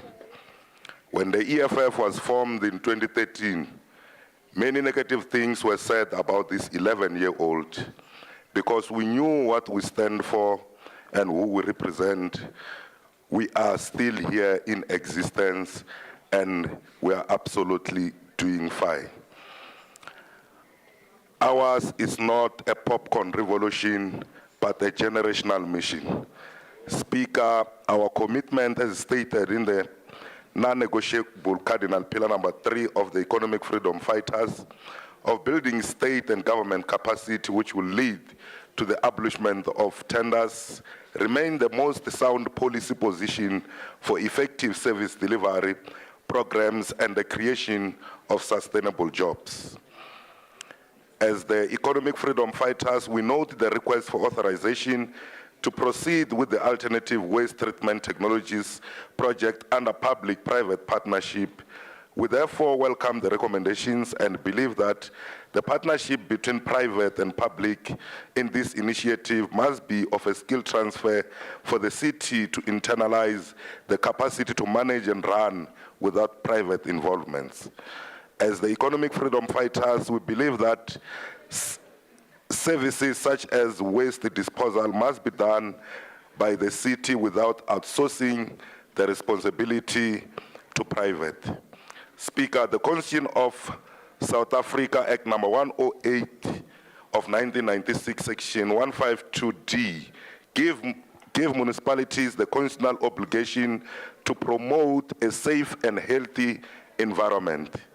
The implementation of waste treatment technology comes with positive benefits such as reducing waste disposal costs, increasing resource recovery, decreasing greenhouse gas emissions, and enhancing the environmental sustainability, which is for the benefit of the city and the residents. We note that the implementation of this program will also increase the lifespan of landfills, which are currently approaching its lifespan end. As the economic freedom fighters, we approve and note the recommendation on this item. I thank you. Thank you, Councillor Mkasi. ANC, Councillor Mate. Greetings to you, our beautiful Madam Speaker. Greetings to ANC caucus, chairs of chairs. Greetings to you, all the councillors in this chamber. Madam Speaker, we see a significant growth from the waste that is generated by our resident of City of Joburg, and it's continuing rising. Madam Speaker, our landfill sites are running out of the airspace and at a rapid rate. On the other side, Madam Speaker, we are facing a scarcity of land to develop new landfill sites. Currently, Madam Speaker, we're utilizing a Robert Deep landfill site, Grootkopies landfill site, Marie Louis landfill site, and Innerdale landfill site. And all those landfill sites, their remaining lifespan is under 3 years, Madam Speaker. Landfill site permit methane greenhouse gases for a long period, even after the closure. Madam Speaker, the avoidance of greenhouse emission based on the estimated emission of 300 tonnage of gigawatt per hour, Madam Speaker. And also a seeker of tonnage, 200 tonnage per annum of carbon dioxide equivalent to avoidance per annum, Madam Speaker. Madam Speaker, we seek new landfill site for the next coming 25 years, Madam Speaker. As much as we all know that even in our C40, it also outlined that we can't reduce waste by incinerating. That means we need to make sure that we educate our people to reduce waste that goes to the landfill site, and also in promoting the programs like separation air source within our household, Madam Speaker. For that, ANC seek authorization to proceed with the alternative waste treatment technologies, which is a project under the public-private participation project. Madam Speaker, we support the report. I thank you, comrade. I thank you, Madam Speaker.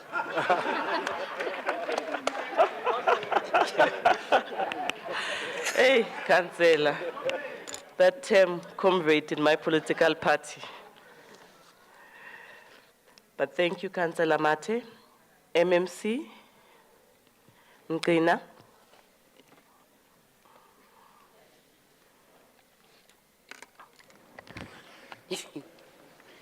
No, thank you, Speaker. I think the report is overwhelmingly supported by the councillors. I think we're all aware, Madam Speaker, that the city is faced with an increasing waste volumes due to the population, of course, and other issues that also affect us economically as well. And I think it also tells us that if we are not acting now, in the next 2 years, we'll find ourselves being in a serious problem. And our generation after us will be asking, what is it that you have done to really attend to the problems that we experience in as far as the issue of landfill site that are packed already. And I think the report really seeks to bring solutions to the problems that we are faced with. And I'm happy that councillors are supporting these initiatives. Of course, I'm also noting that Councillor Harris has, in a way, rejected some of the things that were raised here in this particular report, points that were raised in this particular reports, but at the same time, Councillor Harris is not providing solutions as well. We also note your concern around the biofuel, that you are raising a concern around it, that maybe it should also be considered as something to ponder in. We also note the complaints that you have raised, which we will share with the MMC as well as the officials in the department. Councillor Pitcow, really there's no need to add a recommendation to this particular report, because already the report will obviously, if that request is considered, it will obviously go to Section 79 via governance processes. So there's no need really to add this particular recommendation into this particular report. Madam Speaker, I want us to, or our request council to note and approve the recommendations as presented in the report. Thank you.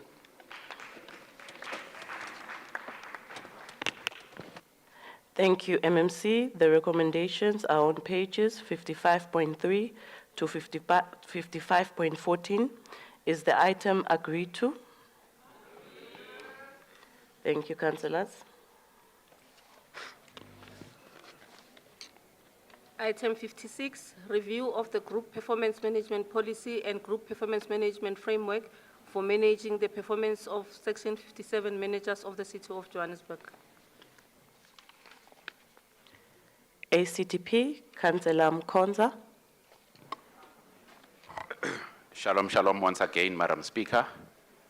Greetings once again to all councillors in the name of our Lord and Savior Jesus Christ. Amen. And congratulations to Councillor Marema, if you're still around. I think you're the only one that did not say congratulations. Madam Speaker, I rise to address item 56 concerning review of the group performance management policy and framework for Section 57 managers within the City of Johannesburg. This policy, initially adopted in 2009 and last reviewed in 2014, has been the subject of an ongoing consultation since 2017. It is crucial to revisit and update this framework to ensure it aligns with the evolving needs of the city and strengthens the mechanisms for accountability and effective performance management at the leadership level. The persistent service delivery challenges in our city can be traced back to an overarching lack of effective implementation and rigorous monitoring and performance. This inadequacy is a reflection of the responsibilities entrusted to our administrators and entities, who are ultimately accountable for ensuring that these systems function efficiently. Without proper oversight, the progress of our service delivery initiatives becomes stagnant, which affects our citizens directly. The ACDP welcomes the inclusion of the MMC's consultations in addressing the issue of non-compliance when it comes to poor performance or underperformance. This policy's inclusion of consequences for compliance, including the potential for feature of performance-related rewards, demonstrates the city's commitments to accountability. We support the role of the Group Performance Audit Committee in reviewing and validating these cases before invoking Regulation 805 under the Local Government Performance Regulations of 2006, Sections 32, subsection 3 and subsection B, which allows for steps to be taken, including the possible termination of employment contracts when performance standards are not met. We are convinced that the recent performance reviews have been thoroughly examined, and we expect that the implementation and monitoring process will be carried out with consistency and transparency, ensuring regular assessments of key performance indicators such as the IDP and the SDBIP or the SPO, in line with applicable legislation, is essential. This must be done in full compliance with frameworks such as the Local Municipal Planning Performance Regulations of 2001 and other relevant regulations. Additionally, 20 seconds left. Additionally, we strongly encourage teamwork and collaboration between the group strategy, the executive mayor, and the city manager. A united approach will foster a better communication, coordination, and efficiency in addressing service delivery challenges. Only through such collaborations can we achieve the results of the residents. God bless and protect Africa, especially the people of North Sudan. We continue to pray for the shalom peace of Jerusalem, the people in Gaza, surrounding areas. I thank. Time is up, Councillor. Thank you, Councillor Konza. Action SA, Councillor Ntombela.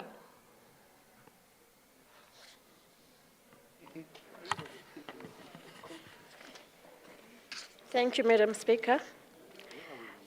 I rise on item 56, a review of group performance management policy and group performance management framework for managing the performance of the Section 57 managers of the City of Johannesburg.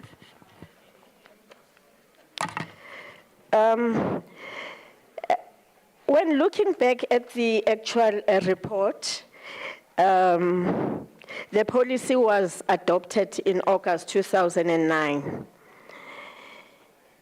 and was later amended in 2014 to align with the changes with the city's, with the city.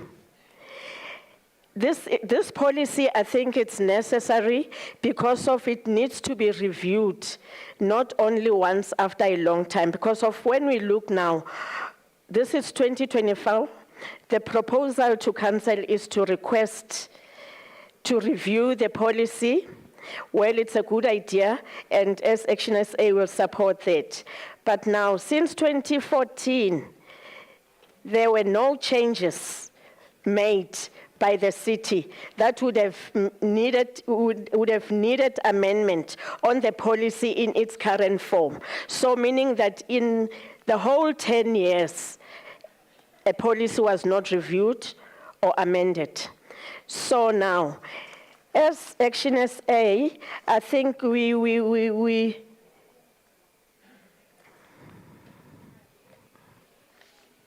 sorry, Speaker. Okay. It was last amended, this very policy in 2024. The question asked is a time frame of how long will the policy be reviewed? It could be like now, if I make an example, it was adopted in 2009 and amended in 2014. And now a request is brought to council for a revision. So it means it's 10 years full and nothing has been done in the current policy. So now my question is how long this policy, or in its current form as we speak currently, this policy should be reviewed or amended after when or after how long? Because of each and every policy, changes in the city happens, any time. It won't take 10 years. So I want to believe that in these 10 years, surely some changes has happened in the policy. So I would rather encourage that the policy should be renewed, or not renewed, rather be reviewed continually so that it can align with the changes of the city that has happened, because of the changes of the city should influence the actual amendment. But now if a policy that it's supposed to be talking to performance, it will take 10 years before it's reviewed or before it's amended. So it means there's a problem there. So as Action SA, we will support but encourage or add that this policy should be used as a yardstick to make sure that whatever objectives are needed to be met are met.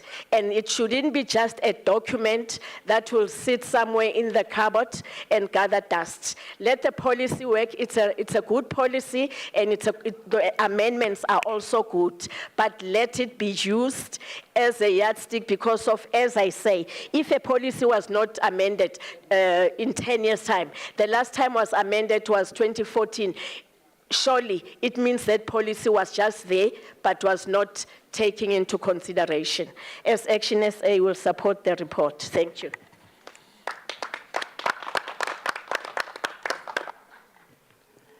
Thank you, Councillor Ntombela. DA, Councillor Hopper. Councillor Avante Smith, are you the one that's going to represent Councillor Hopper? Yes, unfortunately, he's off ill. Thank you very much. The DA notes this report, this very important report, and I think it's very important that we do review these policies. So we note it. Thank you. Thank you, Councillor Avante Smith. EFF, Councillor Ngwenya.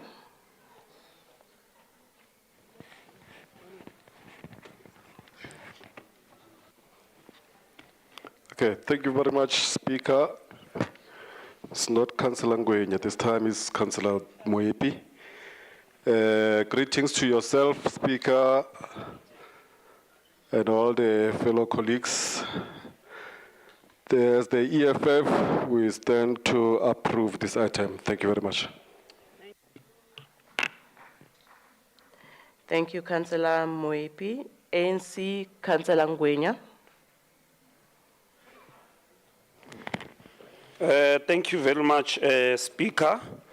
Let me start by greeting the Executive Mayor in absentia, members of the Mayoral Committee, chairpersons of Section 79 committees, the Whip of Council, Councillor Nzungu, Chair of Chairs, Councillor Marema. Speaker, let me start by taking this opportunity to congratulate the chairperson of the ANC Youth League in Greater Johannesburg for being elected as the councillor of Ward 21. Indeed, the city of Johannesburg is young. Speaker, as the African National Congress, we note and approve the report, and we hope that it will be implemented. Thank you. Thank you, Councillor Ngwenya. MMC Masuku.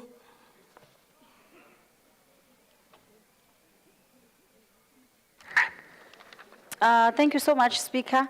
Councillor Mkonza, thank you for your inputs, and I think the point you raised about the role of GPAC in this particular committee, as well as in this particular policy, I beg your pardon, as well as strengthening accountability. And I think the government of local unity is very clear in part and parcel of its priorities on good governance, accountability, consequence management, effective performance management are part and parcel of our priorities. And Councillor Ntombela, I think the point you're making is very critical. 2009 to 2014 to 2024, policies evolve and the material conditions determine that indeed policies have to be reviewed. Also, there are regulations that COCTA at a national level, and there are circulars that would come that would also have to align with that. So I think it's an admission that we must all make, that between 2014 until 2024, for 10 years in the city, we're not reviewing policies. I think at a bare minimum, it should be looking at between 3 to 5 years where we review policies so that they are aligned to the changing environment, as well as the regulations and circulars that would come through. So I think it's a fair point. And thank you, Councillor Hooper, Councillor Ngwenya, and for supporting the item, the both councillors, and we ask council to approve the policy framework for section 56 managers. Thank you, Madam Speaker. Thank you, MMC. The recommendations are on page 56.6. Is the item agreed to? Thank you, councillors. Item 57, revised group substance abuse policy framework. IFP, Councillor Mangai. Before you come in, Councillor.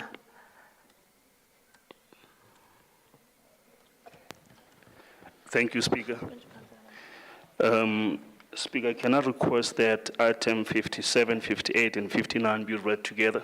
57? If it's possible. Also, Speaker, I can see that items 61, 62, 63, 64, 65, 66, 67, financial items, they can be read together if it's possible.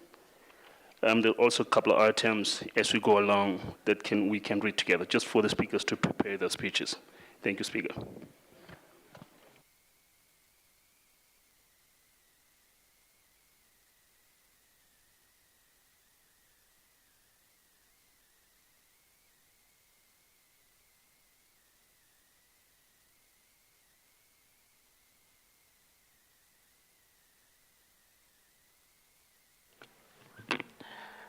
Does the House agree to that proposal? 57, 58, 59?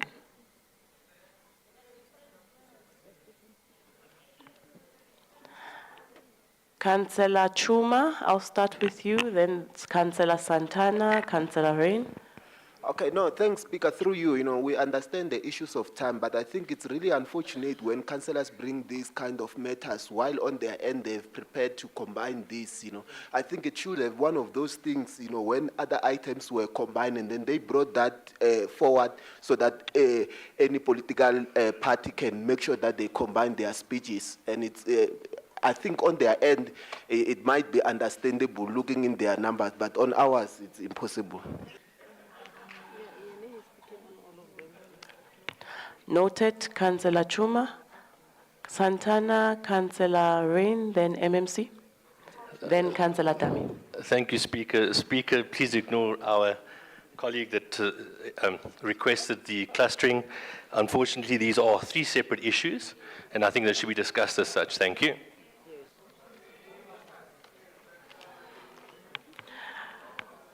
Thank you, Councillor Santana.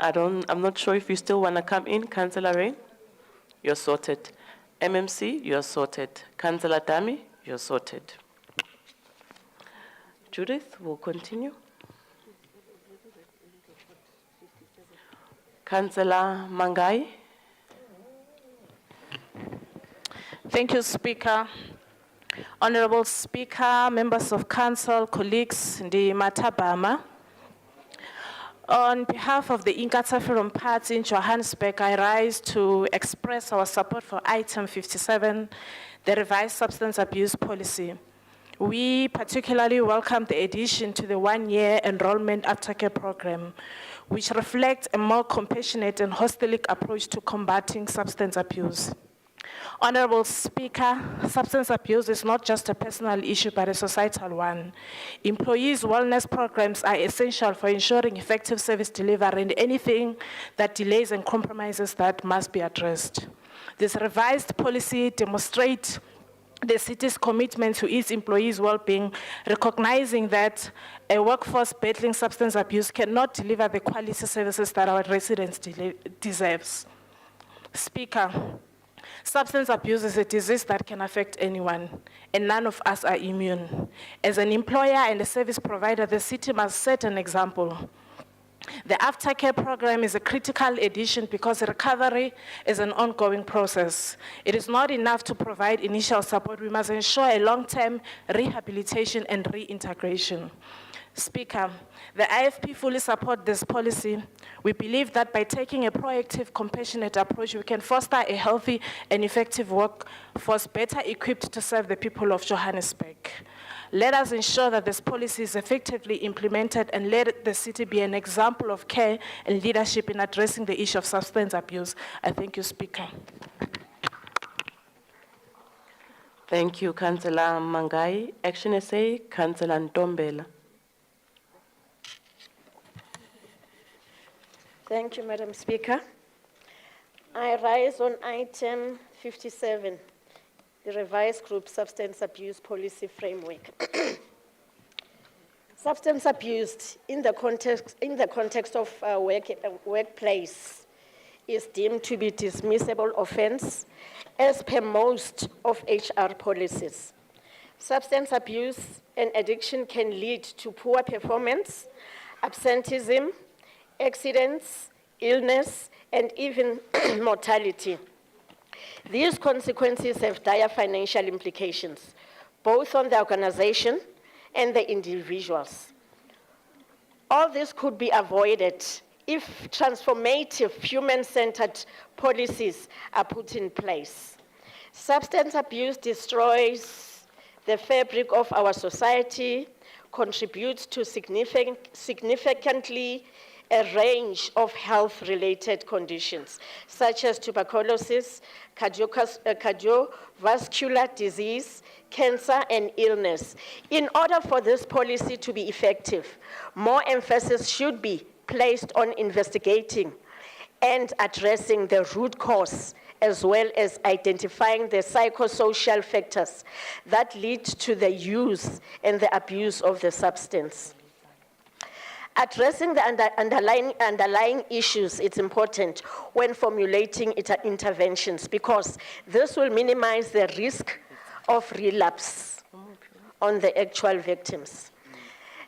So this as Action SA, I think we do support and approve this item. Thank you. Thank you, Councillor Ntombela. Councillor Kheletsani from the DA. Thank you, Speaker. Good evening to the councillors. All protocol observed. Speaker, in item 57, let me share with you, Speaker, that we are troubled as councillors. Some councillors are really going to extent where families are broken. It is very important that as we do the vulnerability assessment, we have councillors with commodities that are adversely affected by this pandemic. And this may also include employees' habits, behaviors, and circumstances at home, at work, and may have direct impact on their ability to perform their duties. Speaker, this policy is long overdue.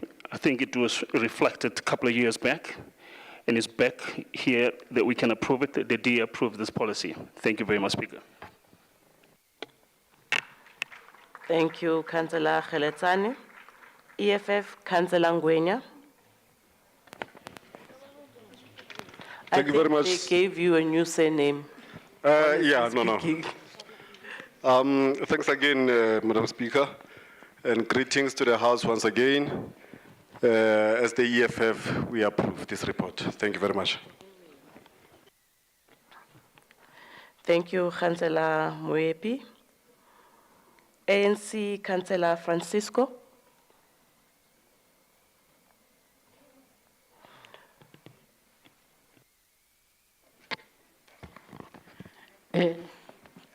Thank you, Speaker.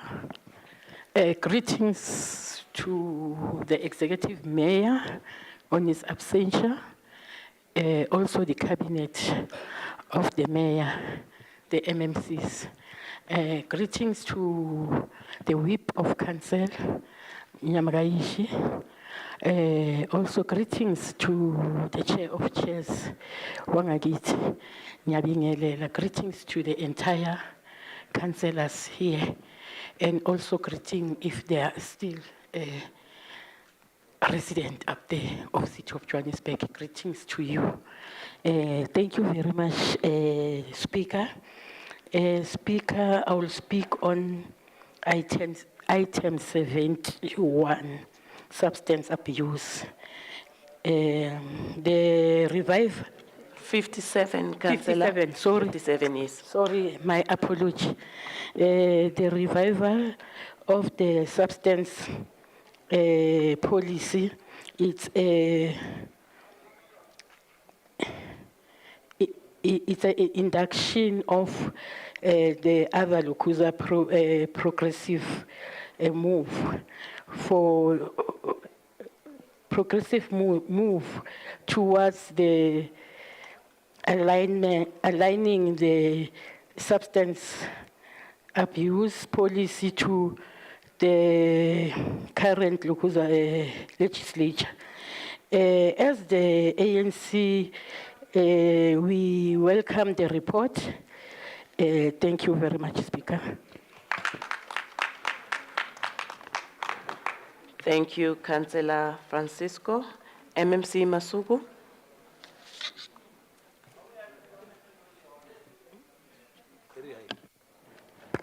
Thank you so much, Madam Speaker. I think Councillor Mangani, you summarized the essence of this particular policy with your contribution, which is very progressive. Thank you so much.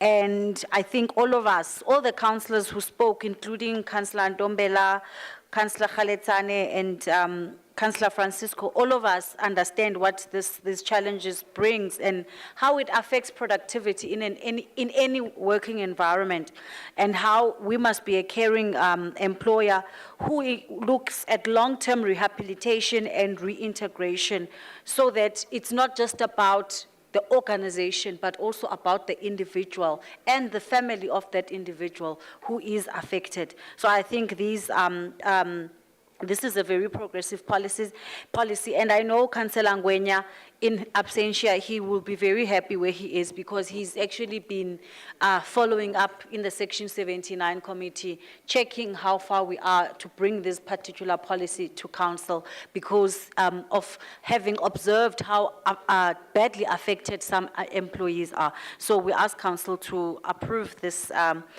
revised group substance abuse policy. Thank you. Thank you, MMC. The recommendations are on page 57.5. Is the item agreed to? Thank you, councillors. Item 58, revised group anti-harassment policy framework. Action SA, Councillor Chuma.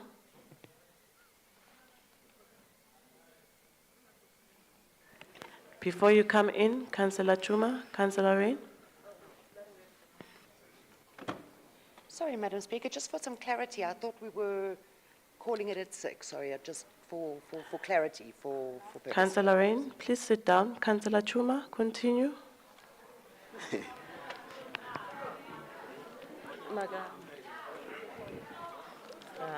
Okay. Speaker, nipfumelele ni tirhisa nkarhi lowuwani ku mi xeweta. Ni xeweta na vatshami va doroba ra Johannesburg Metropolitan City, the executive, vakhanselara kulobye, ngopfungopfu the fabulous 44. And of course, our autonomous Action SA, eka vurhangeri bya tatana Herman Mashava, na Fundzi Ngoveni la xifundzeninkulu xa Gauteng. So as Action SA, we are of the view that this revised group anti-harassment policy framework is long overdue.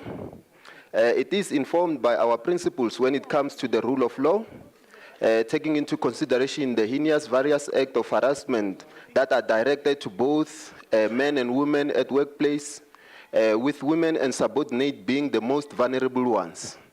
In line with the scope of application, the City Core Department must implement this policy framework together with the municipal entities without alterations, so that the employees of the city are protected against all forms of harassment, ensuring that the city has a conducive work environment for all its employees, volunteers, job seekers in the city.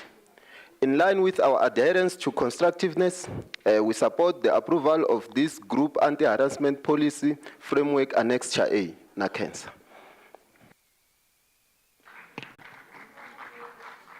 Thank you, Councillor Chuma. DA, Councillor Kheletsane.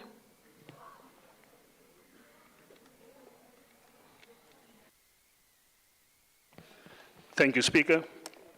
Thank you for the opportunity. Speaker, just to add to the previous speaker, it's very important that when these policies are implemented, we do a thorough check on them, that they do really happen.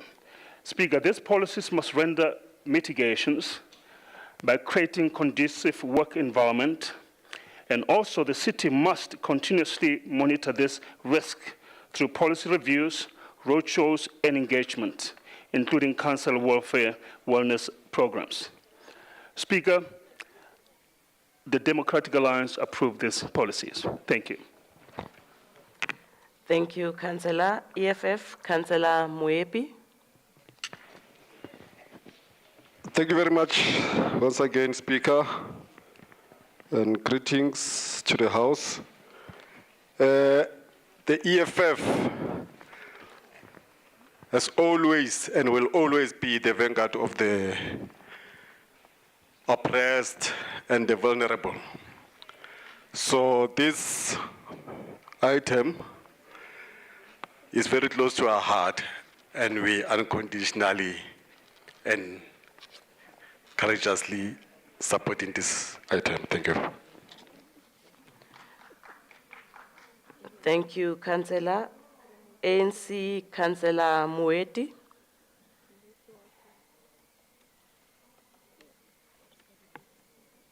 Is Councillor Mueti here? Here today? Oh, she's not here. Councillor Mueti is not here. MMC Masuku, I'll hand over to you. Thank you so much, Madam Speaker. I think, indeed, as the councillor said, this policy is a progressive one and focusing both on men and women in the work environment to ensure that we deal with issues of sexual harassment, and we ask Council to approve the report. Thank you, MMC. The recommendations are on page 58.5. Is the items agreed to? The moment most of you have been waiting for. Councillors, this is the last item for today. Tomorrow we'll continue with the rest of the items. Please remember that we're starting with HR items that are elevated tomorrow. Can we please start at 10 a.m. sharp? Meeting adjourned.